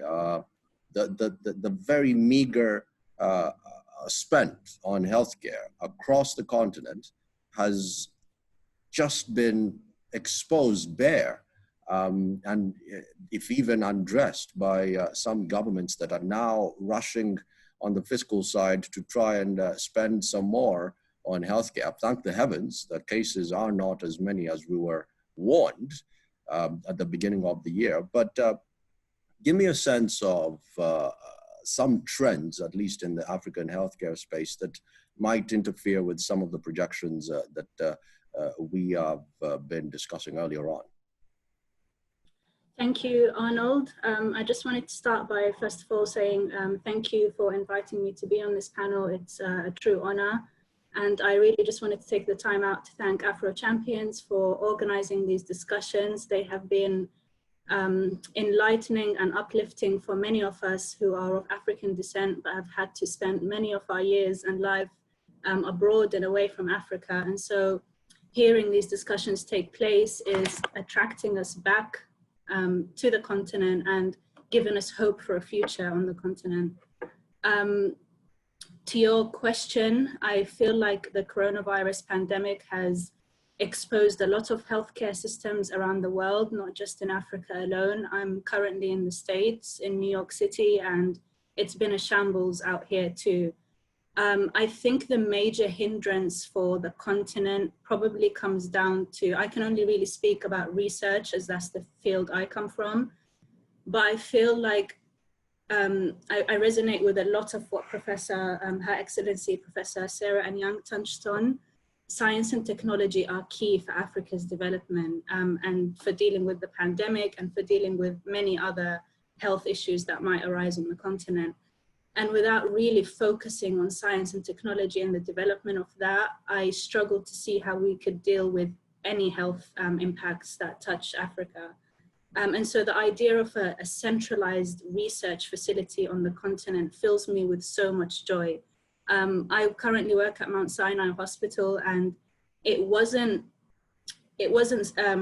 such an impactful place at first, but what they did was they invested financial resources to offer some of the biggest researchers in the world really great packages to invite them to Mount Sinai. And by doing that, they've attracted really big names that are now in one building together, bouncing ideas back and forth from each other. And being around such an environment fills me with so many ideas for what we can do in Africa. If we were to channel resources towards a centralized research facility where we have, you know, the latest technologies available, the latest equipment, and then we can start offering packages for some of the biggest researchers of African descent to attract them to the continent, and then have all these great minds together coming up with you know, research, the virus research, antibody research, you know, and just coming up with solutions, African solutions to African problems. And that's really my biggest contribution to this is, you know, just highlighting the need for a centralized research facility on the continent to attract a lot of us from abroad back home to push research forward in Africa to be able to deal with the pandemic and many other issues. Thank you. Many thanks for that, Dr. Osmond. It's quite interesting. I remember reading, the brain drain is so staggering. I remember reading a scary article in 2011 on the BBC website that said that there were more Malawian doctors in Birmingham than the entire Malawi put together. So I'm not going for the entire England. No, just Birmingham had more Malawian doctors than the entire Malawi put together. Now, this is far back, close to 9 years ago, but yes, it is essential for us to have an even broader conversation of the likes of you, Dr. Osman, maybe, not even maybe, but getting back here. And just the way you put it, it starts with the dialogue and conversations around such issues on how do we set up facilities that are more attractive than what is happening, or well, what is in New York or what is in Wyoming. But let's just shift gear a bit and bring in Professor Kidane Kiros. and to just shed some light on the security conversation. One of the simulations obviously touched on the issue of having a standing army on the continent. The security dimension is quite interesting because there's been some proponents of having an AU army as opposed to, well, some forces being put forth by individual countries, which does sizzle into having the standing army of sorts, quote unquote, and the standing army. Professor Kiros, you must have paid close attention to this issue, and obviously the question around how we can maintain territorial integrity on the continent as a cohesive unit, to be honest. But if we're to look at 2063, would this particular dream maybe of a standing army, that's of course if you subscribe to it, and for all intents and purposes, if you don't, you could also share some insight on why you don't. Give us a sense of what a standing army on the continent could mean for the security of the region, not only the region, but also the continent, and whether or not this is the missing piece of the puzzle that can sort out the likes of Boko Haram, or even what's happening in the Central African Republic. Thank you, Mr. Arnold. Well, can you hear me? Yeah, okay. Okay, so I think I would like to respond to your question comprehensively rather than dealing with a specific question that you raised. For me, what I understand about Agenda 2063 is that this is a political commitment of all states in Africa that has been manifested throughout by its leaders. Normally, it's a political commitment. So there are ambitious objectives, aspirations that are again explained or described in terms of visions, the 7 visions, in terms of priority areas that are declared by the heads of state and government during their meeting during the 50th anniversary of the African Union or Organization of African Unity. So the overall vision is that our political leaders, or Africans in general, we can say, so long as they represent the citizens, they are looking towards a politically and economically integrated Africa in 2063. So this is ambition. For me, it's an ambition because it's a political commitment. So I do share the argument that was raised by a speaker from Egypt. When it comes to its implementation, there are so many things that we have to discuss.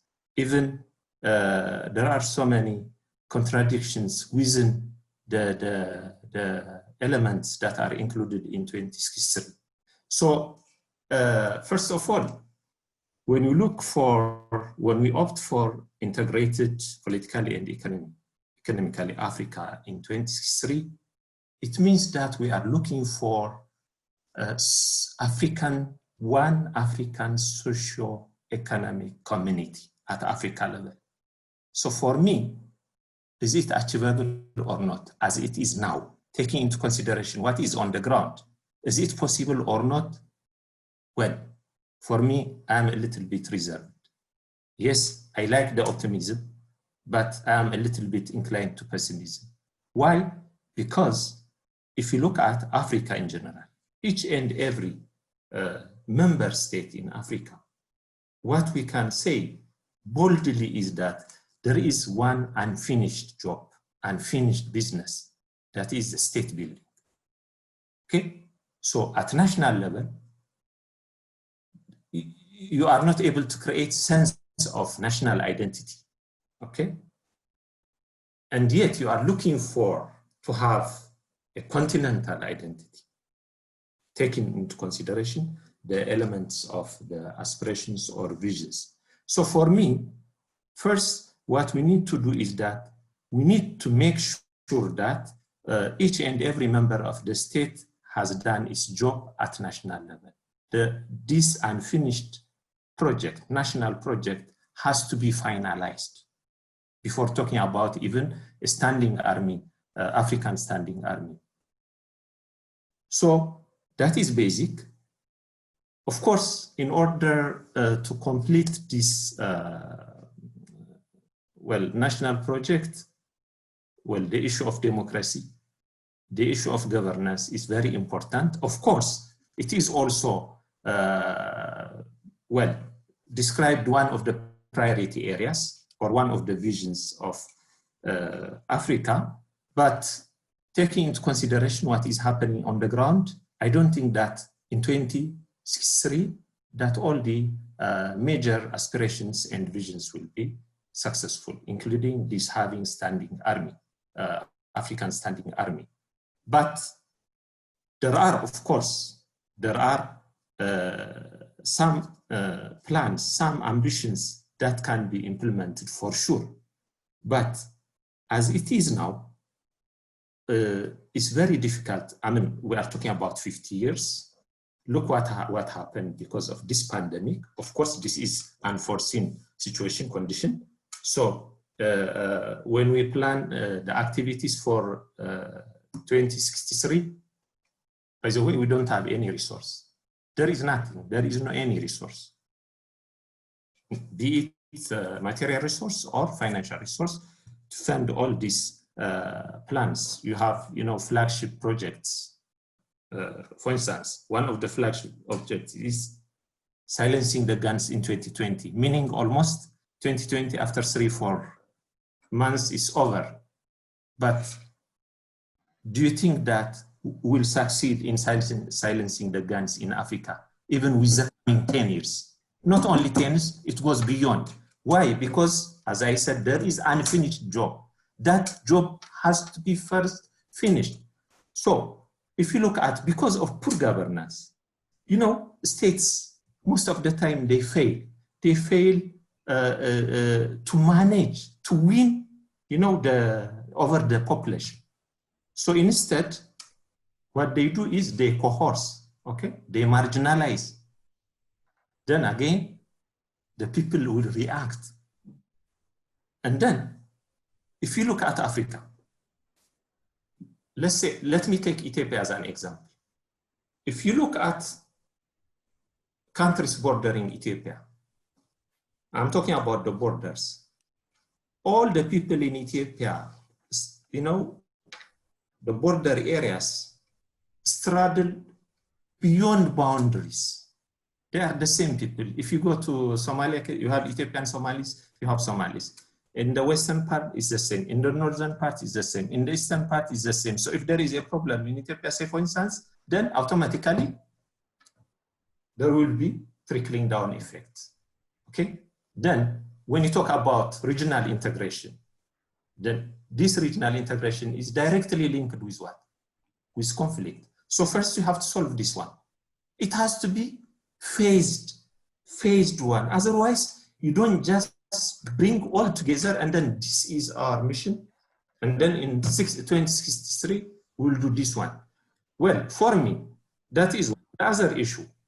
In addition to the completion of this state building or national project, we can call it, process. The second one is, it doesn't seem this Agenda 2063, it doesn't seem that it gives the necessary attention and focus to diversity that we have in Africa. Again, I do agree also with that Egyptian speaker, because we are talking about common language, common army, isn't it? We are talking about common currency, but still, there are so many things that makes us different, not only in terms of policy, but in terms of so many things, even language. So, well, in the priority area, it talks about self-determination, but in the visions, one of the visions is about what? About common identity, common culture. So this is a sort of social engineering. and then taking into consideration what is happening on the ground, not only in Africa, but even in Europe. Instead of coming together, there is an inclination towards fragmentation. These all issues has to be taken into consideration. What is more? The third point is that, you know, if you look at Africa, because of history, mostly because of its history, the external dimension is not taken into consideration when this agenda was set. Of course, partnership is taken. Africa will partner with traditional or potential traditional partners in order to fulfill its objectives that are included in the Agenda 2063. But look,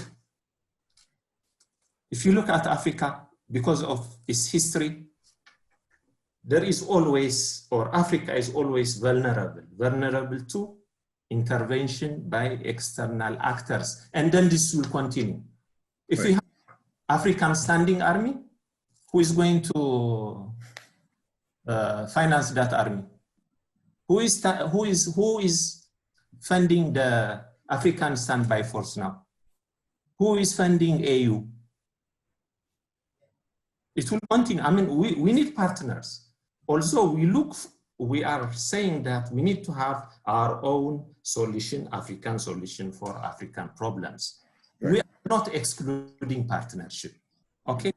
But the partnership as Africans that we'll be having is not the same, say for instance, the Europeans will have with the North Americans. So what I'm trying to say is vulnerability for intervention is imminent, even in the future. Look what is happening to Djibouti right now.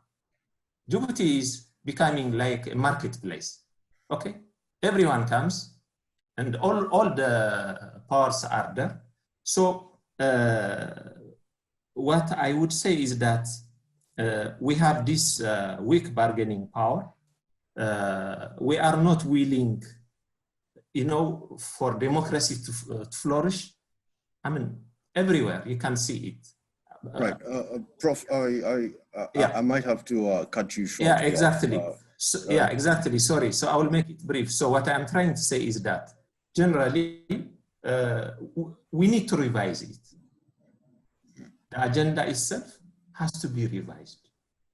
Okay, it's not a dogma. It has to be revised so that we can, you know, it can fit in with the realities on the ground, and then there are so many.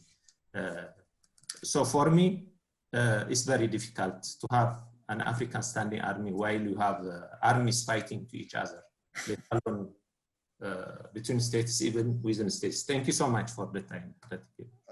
Professor, many thanks for that. That was Professor Kidane Kiros, just laying it bare, you know, which is something, you know, we definitely need to have, just putting it in just plain black and white as opposed to having the rhetoric. But we actually have spilled over. We're supposed to be done, I think, 22 minutes ago. My sincerest apologies.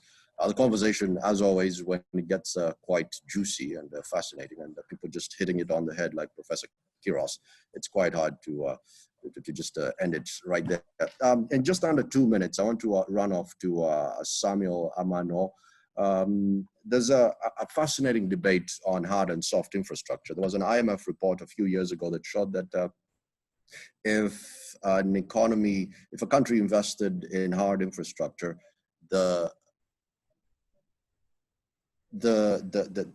repercussions in terms of economic growth were between 4 to 6 percentage points, but that was realizable in the near term, as opposed to, which was the counter, if a country invested in soft infrastructure, on the other hand, the gains were way higher, north of 7%, but this was to be achieved in plus 10 years. Samuel, in just under 2 minutes, I know it's quite a large, a huge, intense question to be asking, to be addressed in 2 minutes. Just give me a sense of in the course of achieving the goals of 2063 and the continent as a whole, give me a sense of where we have to strike the balance between the hard and the soft infrastructure.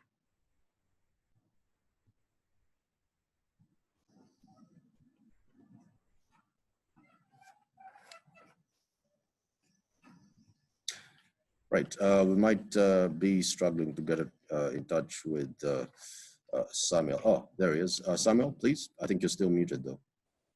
Okay, can you guys hear me? Excellent. Thank you, Arnold. And I'd like to say a special thanks to Afrochampions, Dr. Eden and his team, and Maggie, Natasha, and everybody else who has participated in making this happen.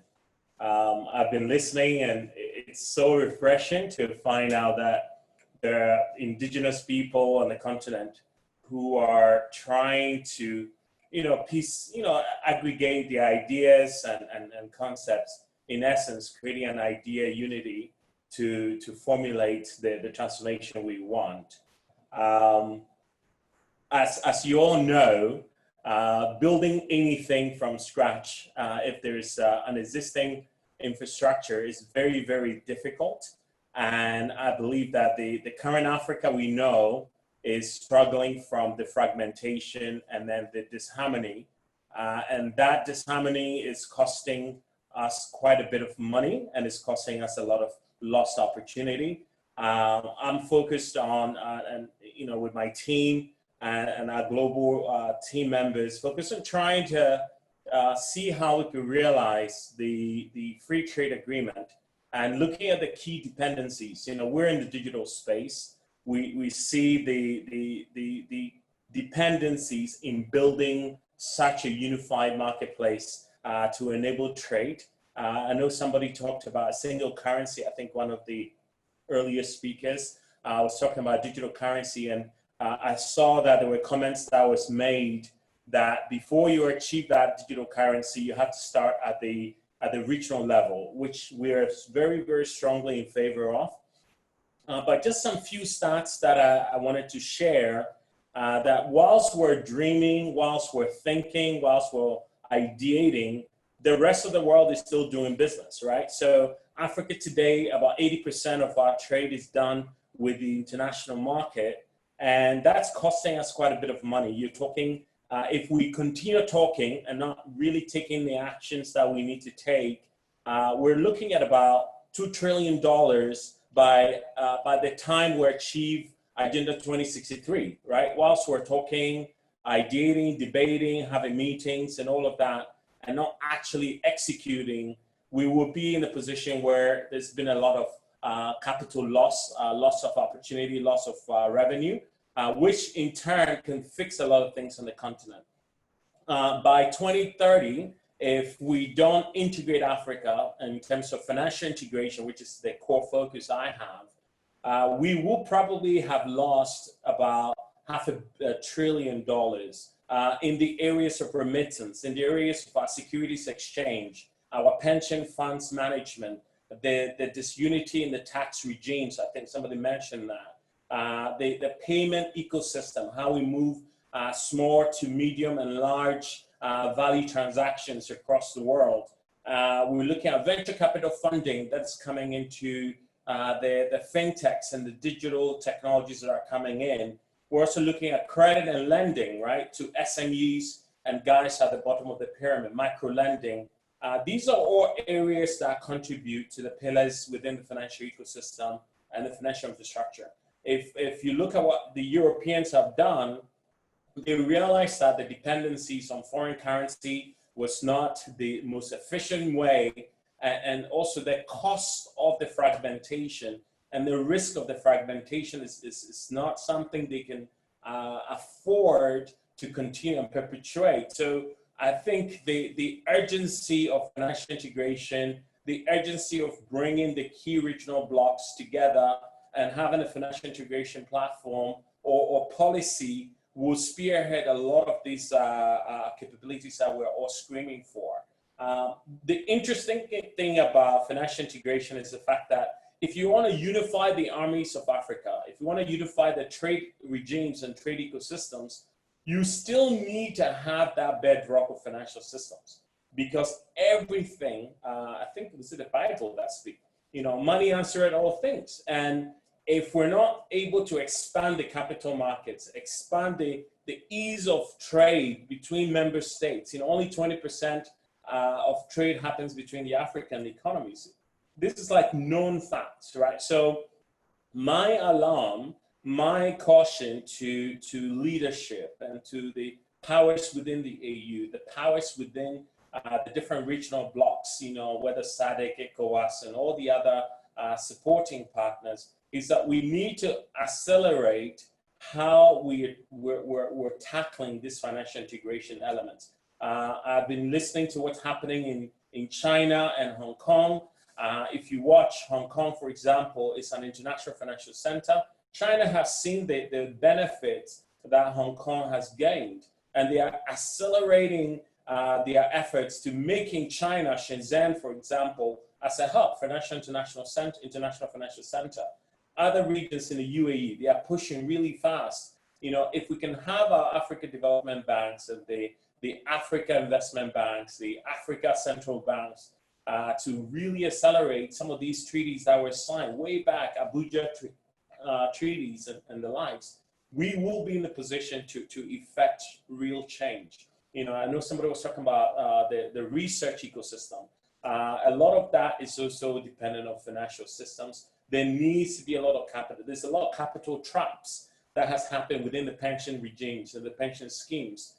If you look at just within Ghana, where I live, the taxation economy is looking at about 15 billion cedis, which is about $4 billion, which is trapped with inefficiencies. If you look at pension funds in the SADC region, big amounts of money being trapped. And so I think there is a lot of capacity within the fragmented regimes that we have. So the question is, we move from friction to frictionless. We move fragmentation to a formulated, a well-coordinated design and organized. And I end by this. Nkrumah, who's somebody I really admire, talks about, if we're not unified, we will be divided.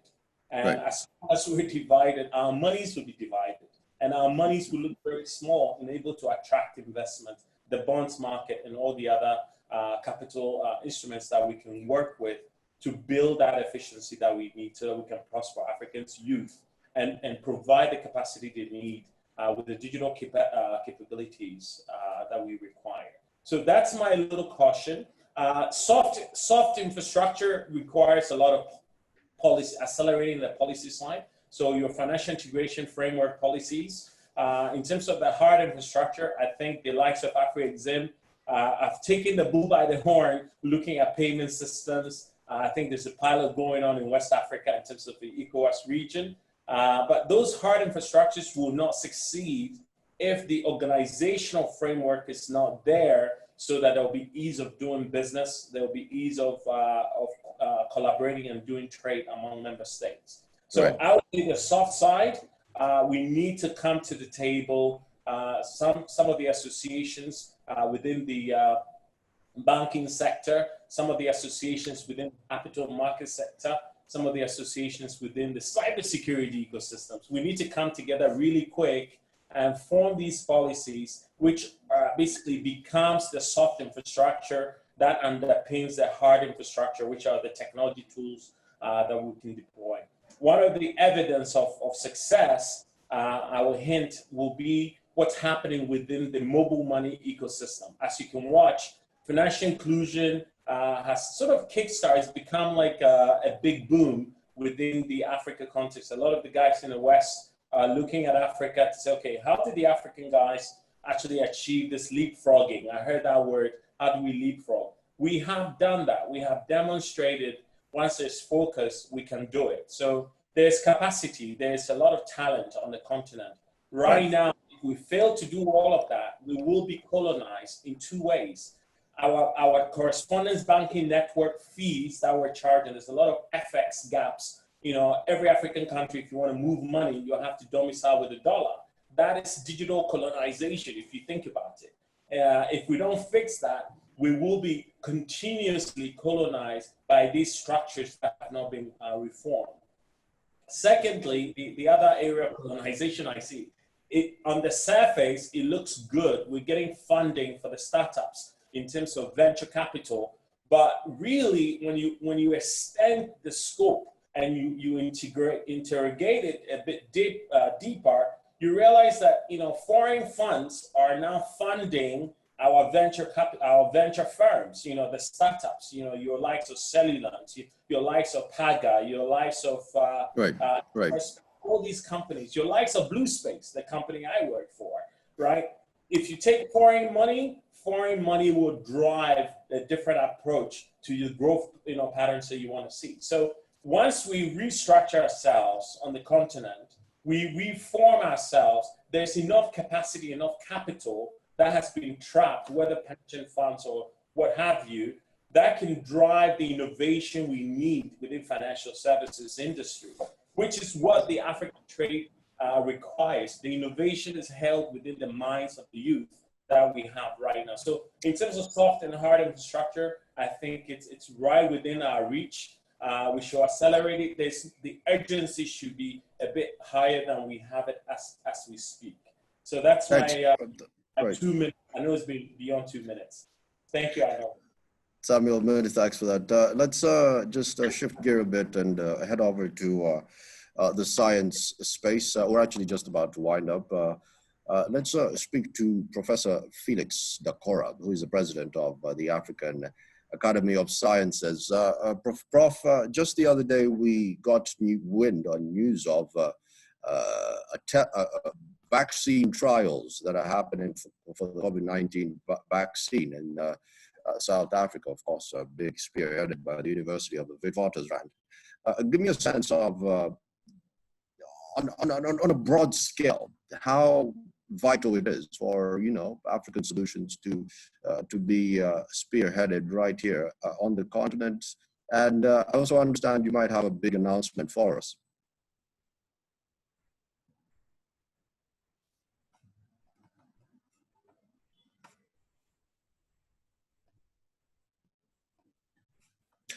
Right. We might not have the prof right now. I had just seen him, but I think he skipped off to get some refreshments. But let's hear from an ECOWAS representative. That is the commissioner with ECOWAS. He understands is a commissioner for trade. That is Mr. Konzi. To just give us a sense of trade, at least. Something that was quite interesting, Commissioner Konzi, that was mentioned earlier on, was the fact that before we talk intra-Africa trade, going north of 16%, going north of 15%, before we have that conversation and intra-Africa trade and the Africa Continental Free Trade Area, some proponents have argued that we need to just bolster our position when it comes to regional trade, regional economic blocs, RECs, like ECOWAS, like the East African Community. Give me a sense of whether or not it's possible to have a sandwich or of the two, or is it either or?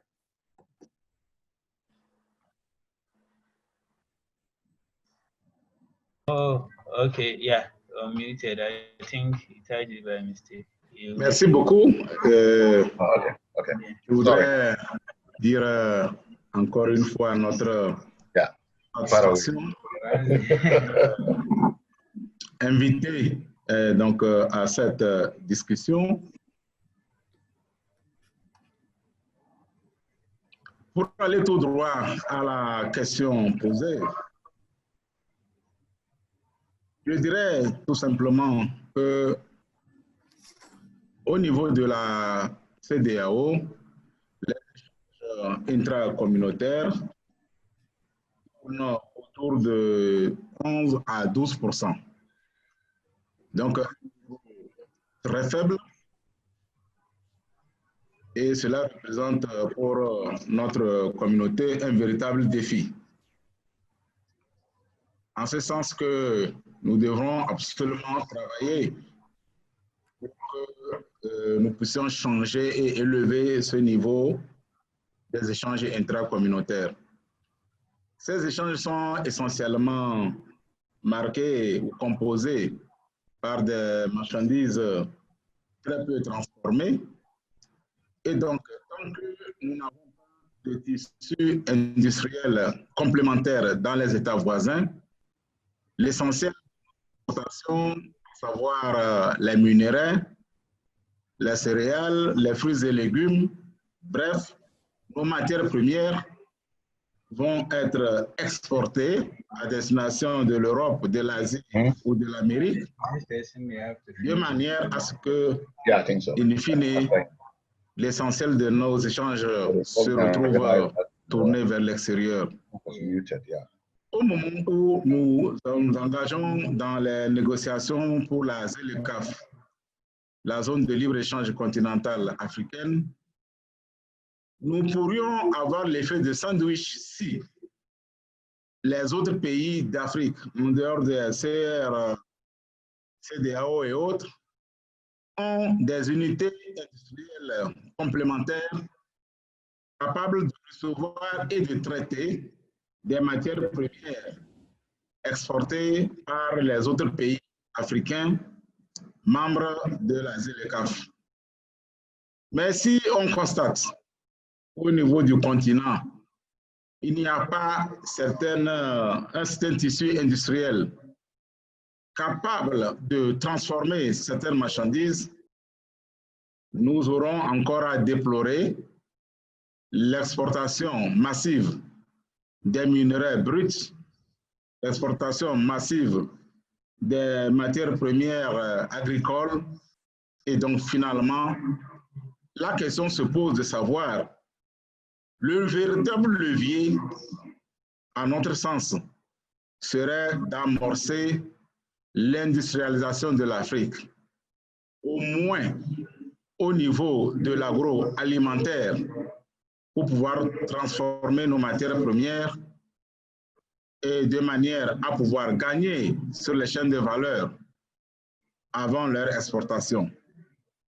Donc au niveau de la CEDEAO, les échanges intracommunautaires sont essentiellement animés par le schéma de libre-échange de la CEDEAO, qui a donc libéralisé les échanges du commerce des produits originaires qui circulent librement entre les États membres, sans avoir à supporter les droits et taxes de douane.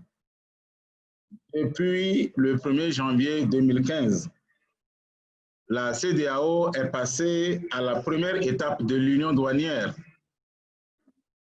avec l'adoption d'un tarif extérieur commun. Cet acquis très important est venu doubler un autre dispositif relativement important, celui de la libre circulation des personnes dans la CEDEAO, le droit de résidence et d'établissement des citoyens. En vertu de ce texte très important, les citoyens de la CEDEAO circulent d'un État à l'autre sans avoir à obtenir du visa avant de séjourner dans un pays autre que le leur. Donc, pour répondre succinctement à votre question, je voudrais souligner qu'au niveau de la CEDEAO, il y a un effort pour que nous puissions augmenter ce commerce intracommunautaire. Et je crois savoir qu'il y a le même effort qui est fait dans les autres CR. Et comme vous l'avez si bien dit, l'Union africaine a décidé de bâtir la ZLECAf sur les expériences des communautés économiques régionales. Donc c'est avec beaucoup d'enthousiasme que la CEDEAO participe à ces négociations. Je pense que si les communautés économiques régionales font en interne un travail important d'échange intra, je crois que les échanges au niveau de la ZLECAf ne pourront qu'être renforcés. Voilà ce que je peux dire assez succinctement pour répondre à votre question. Nous avions préparé ici avec nous pouvoir intervenir sur la monnaie unique, comme ça a été indiqué dans le thème, mais aussi tous les autres sujets liés à cette intégration par le commerce, à cette intégration par les échanges.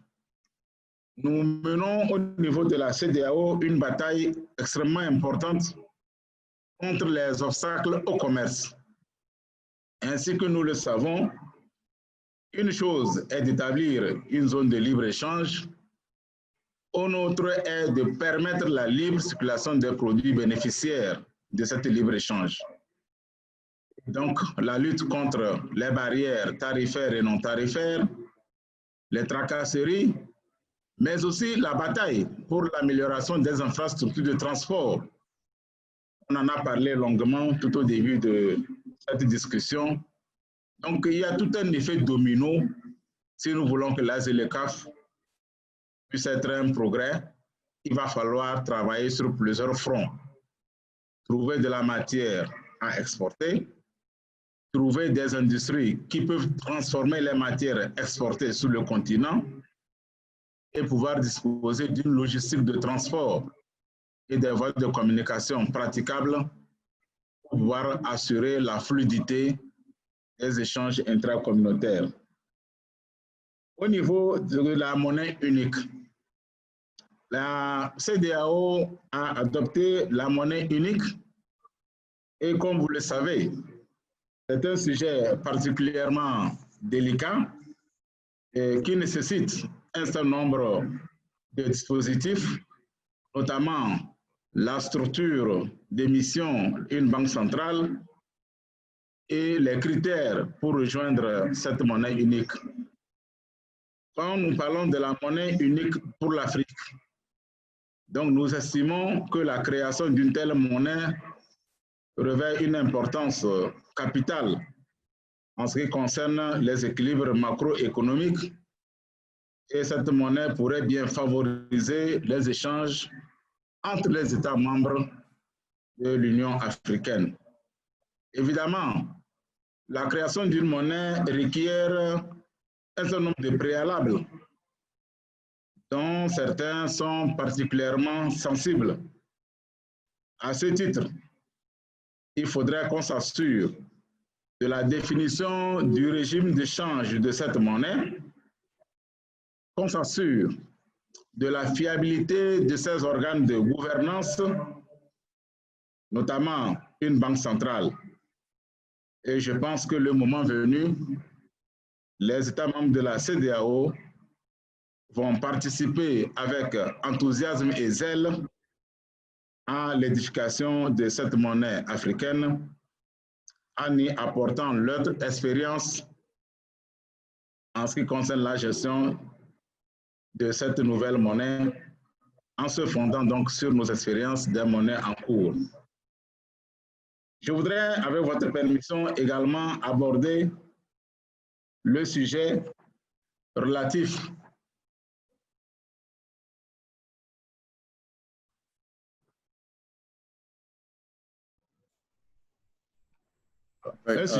à l'armée panafricaine et les forces en attente.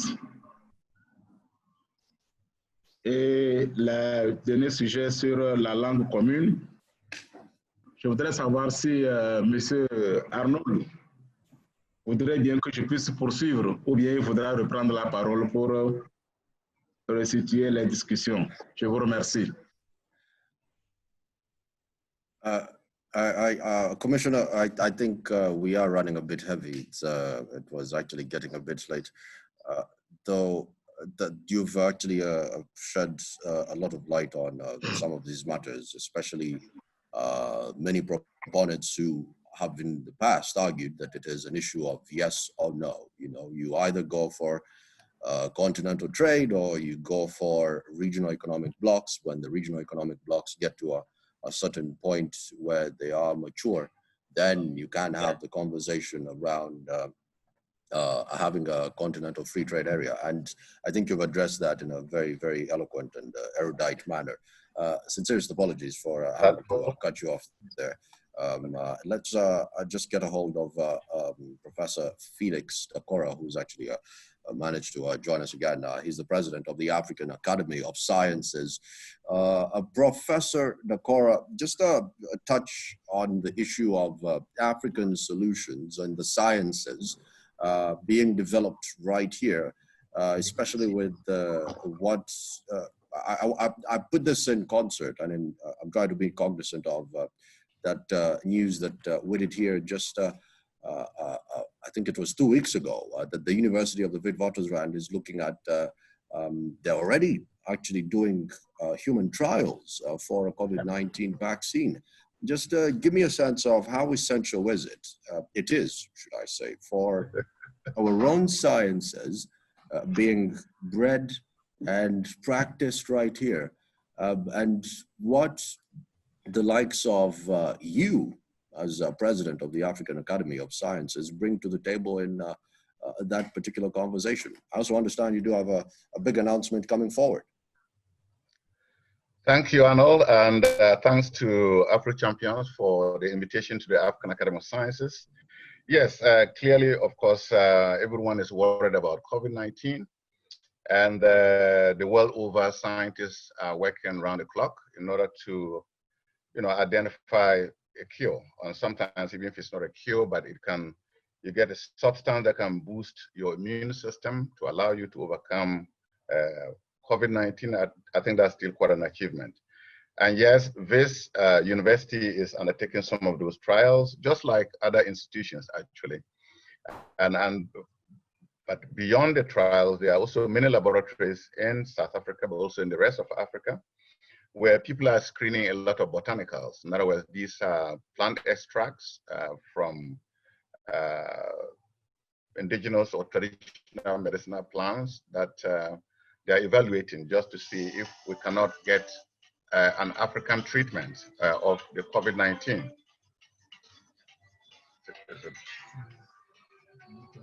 Okay.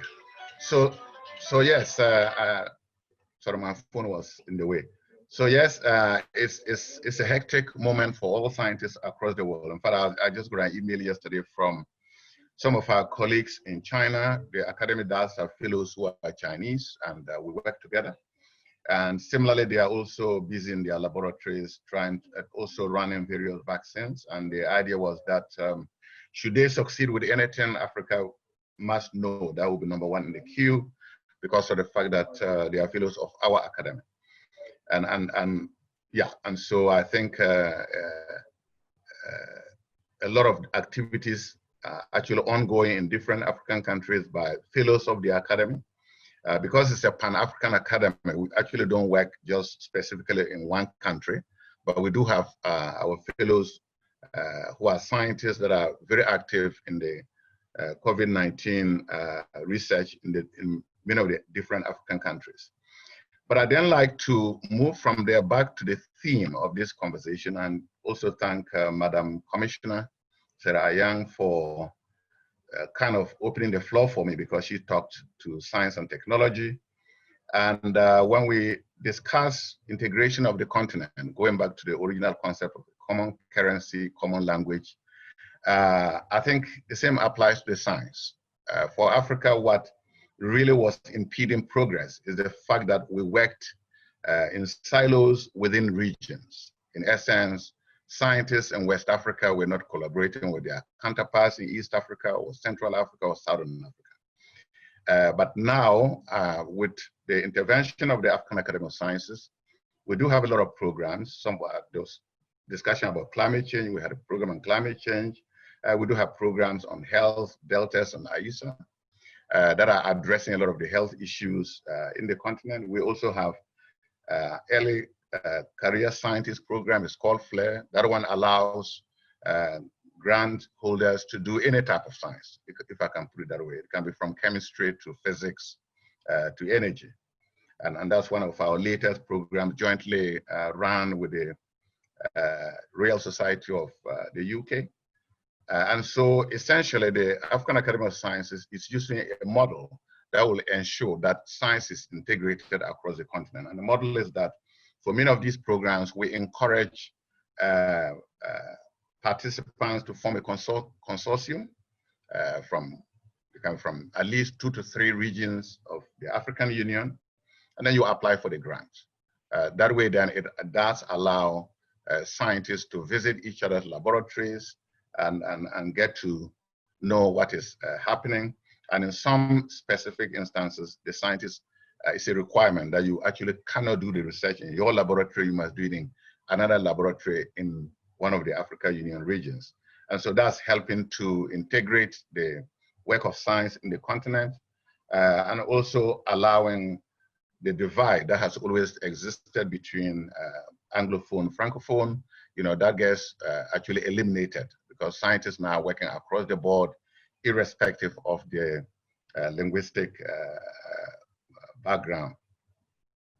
And so that is one aspect that we are undertaking. In so doing, of course, we're developing centers of excellence across the continent.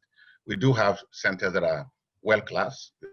We've got one in Mali, the Gambia, and coming down to Central Africa and Cameroon, East Africa. So we do have top scientists that are getting good funding to do a lot of very advanced research, especially typical one is genomics of malaria and other diseases.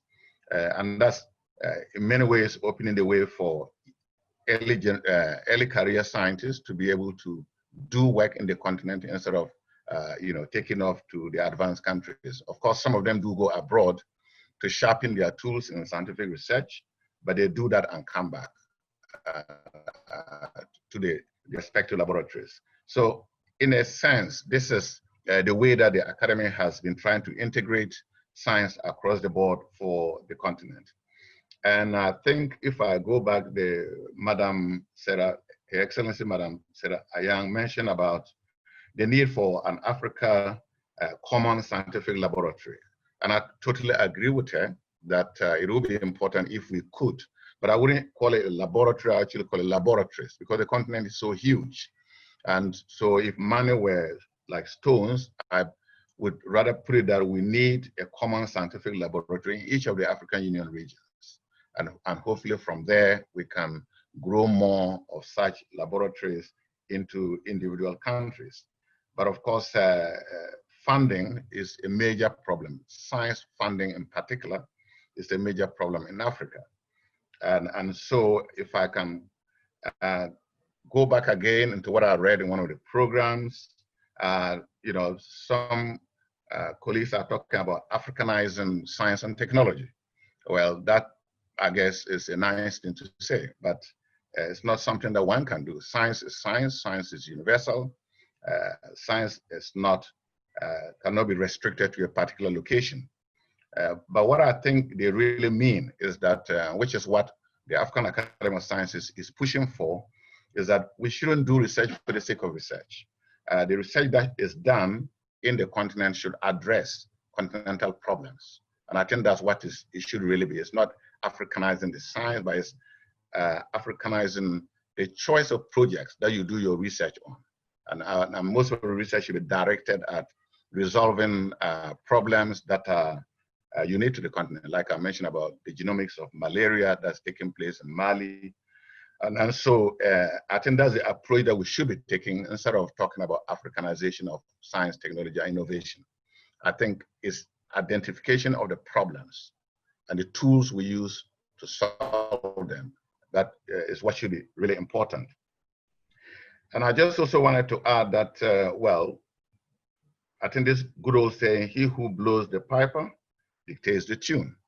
Now, why are we not doing as much work as we should? Particularly, I was mentioning about botanicals. These are plant extracts that are remedies for a lot of African physiological disorders. Now, many times, these kind of areas do not attract funding because when we get funds from partners, that funding is usually very directed. And I wish we could have, an African fund. There's a need for an African fund that the AAS can use to actually focus research on what we could all call typically African problems. And I think it was, somebody mentioned it earlier this morning, essentially we have so many medicinal plants in the continent, and there's so little work that we do that's directed specifically at some of our local problems. Of course, there is indigenous knowledge. And if we were to have excellent funding, African funding, we could pursue some of those indigenous knowledge and get on to identify solutions to some of the African problems. So my plea here would be for us to have an African research fund that will allow the academy to do some of those things. But as I indicated previously, getting funding for research in Africa is a big challenge, especially from African governments. And that's the one area that hopefully working together with organizations such as Afrochampions, we can overcome this problem. There are some worrying issues though, and I thought I need to bring that out. Many a time we talk very positively about the youth demographic dividend of Africa. And I support it, but that has to be backed by a certain undertakings. For example, the youth must acquire quality education. As I speak, many of the World Bank reports indicate that if Africa is to achieve the same level of quality of life and good economies, the continent must train up to at least 1 million PhD holders. So there is a need for massive training of students all the way to the highest level. That's the doctoral level. And of course, we're not doing that. If you look at statistics on education, whether it's at primary level or secondary level or tertiary level, before you go to postgraduate studies, you see that Africa is lagging behind almost all compared to all the other regions. And so the fundamental issue is that we need to address the question of quality education, and the youth must have that quality education if Africa is going to achieve this demographic dividend that everyone talks about. Equally, what's worrying is that even though we haven't trained a lot of these people, the few that we have trained have remained unemployed. It's a major problem across the continent. So youth unemployment is currently very huge. And this is not just about youth who haven't gone to school. Some of them are sitting with excellent degrees in science, in engineering, the social and human sciences, and they cannot get jobs. So that becomes a challenge to convince the youth that there is merit in acquiring education. Because if you get a degree in engineering or in agriculture and you're sitting at home for 35 years, you cannot get a job, it's extremely difficult to convince those who are yet to go to school that there's merit in having education. So these are some mind-worrying issues about the youth dividend. And essentially, we will not be able to achieve this youth dividend if we don't have quality educated youth. And I think it's something that as we go along, we should factor in. And maybe last but not the least is the fact that, yes, I think Adam and I have been talking. Actually, his organization, the Afrochampions, have been in touch with the African Academy of Sciences. They would like us to do business together, sign an MOU, so that some of these things that are taking place, we can participate. In fact, science is meaningless if it doesn't have relevance to society. And I do concur, and I like this kind of approach where you actually take science to society, where you discuss all the milieu of problems that are confronting the continent. And of course, science alone cannot solve all these problems. I think it's the collective of all the different disciplines put together that will allow us to find a way forward. So I think I will leave it there, Arnold, and thank you very much. Thank you for that, Prof, and thank you for that very staggering background. It just paints the picture of how essential it is for science and the sciences across. A fascinating stat there that you actually put in the fray, the mere fact that we might actually need over just about 1 million PhD holders. Very staggering indeed. Obviously, we're not doing that good. As we wind up, allow me to introduce Her Excellency Sarah Ayang again. She's an Air Commissioner of AU, of course, African Union Commissioner of Human Resources, Science and Technology, to just give us some parting remarks, but also more importantly, to just sum it all up. There's definitely a gap when it comes to the sciences on the continent. Earlier on, we touched on the issue of hard infrastructure vis-a-vis soft infrastructure. And to be honest, we cannot address many of these things in sheer isolation. It's going to take a lot of work from different facets of the African economies as a whole. Her Excellency should just wind up this particular conversation and just give us some parting remarks. Your Excellency, Professor Sarah Ayang, could you please just give us some parting words? Thank you very much. Thank you very much. And I'm very happy for the contribution of Professor Philip Dakora. You should know he was the 2019 awardee of the Kwame Nkrumah Science Award for Excellence in Science, Technology, Innovation, Discovery.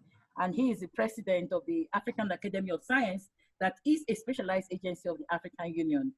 Arnold and distinguished panelists and all attendees, esteemed attendees who have participated. Agenda 2063 cannot be attained if together we do not put our hands on deck. It can only work from a holistic perspective. And now we talk about an Africa of shared values, yes? An Africa of free trade movement, an Africa of a common passport, an Africa of love, peace, and harmony, an Africa where respect is mutual and reciprocated. This can only be done through African integration. And all what we've discussed is all moving towards this African integration. And listening to you, I believe that the difference between where we are and where we are going is in a shift in perspective, a paradigm shift. That is what we actually need to achieve it. Because I don't want to use, I'm sorry about that. I don't want to say that, but we know that we Africa is the milk cow of many of the Western worlds. It is based on our minerals, on our resources that they have founded their economies. And we are refusing to acknowledge that Africa is a paradise, that God in his infinite wisdom endowed this continent. But what is happening is that we are shifting our wealth to the Western world. Bring back the wealth to Africa. There are billionaires in Africa. There are multi-millionaires in Africa. They can help us get to where we need to go, only if there's a commitment. It is Kwame Nkrumah that said that I'm not an African because I was born in Africa. I am an African because Africa is born in me. Because if your body and your bones and your blood pulses with these Pan-African values, all what you will ever need is to make sure that Africa gets to where it is. I'm telling you, Africa is the future. And anybody that does not reckon with Africa now will have a lot to answer for. I believe in Agenda 2063. I believe that we can make it. I believe that if we put our hands together collectively, where the strong member states assist the weaker member states, together 55 member states, we are going to make Africa the paradise that it is. It is a paradise. But now we are not yet in that African dream because we use our diversity for disunity. Diversity should be a point of strength because there is unity in diversity. You know, Achebe say that we need to start looking at where the rain started beating us. If we look at where the rain started beating us, together we will understand this because many people have referred to colonialism. And now we have neo-colonialism. We have a new form of colonialism that we ourselves are not seeing it and we are refusing to acknowledge it. So we need to go beyond the self-interest. We need to build on the spirit of Umbutu. When you say Umuganda, you are in Uganda, Uganda, Umuganda, that collective will is Desmond Tutu who said it. I am because you are.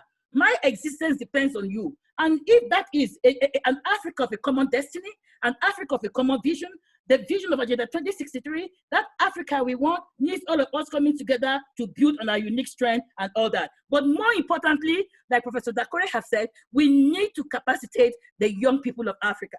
And that capacity, that power building, that building of capacity, empowering the youth of Africa irrelevantly in STEM activities becomes very, very important. And that is why we have the Continental Education Strategy for Africa 2016-2025 that speaks to exactly the thematic clusters that Professor Dakore has spoken about. Now, COVID-19 has triggered the need for a cohesive and collective collaboration between us. And to leapfrog for that transformation we want, we need ownership.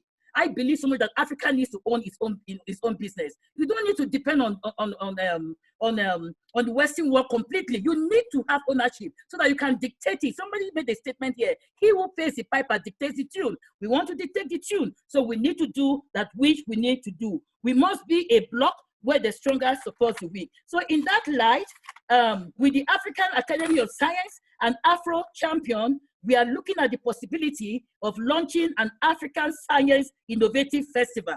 And in this African Science Innovative Festival, we are also working towards an African Championship on Science and Innovation that will be called the Africa Innovation Tournament, like you have the African Tournament on football.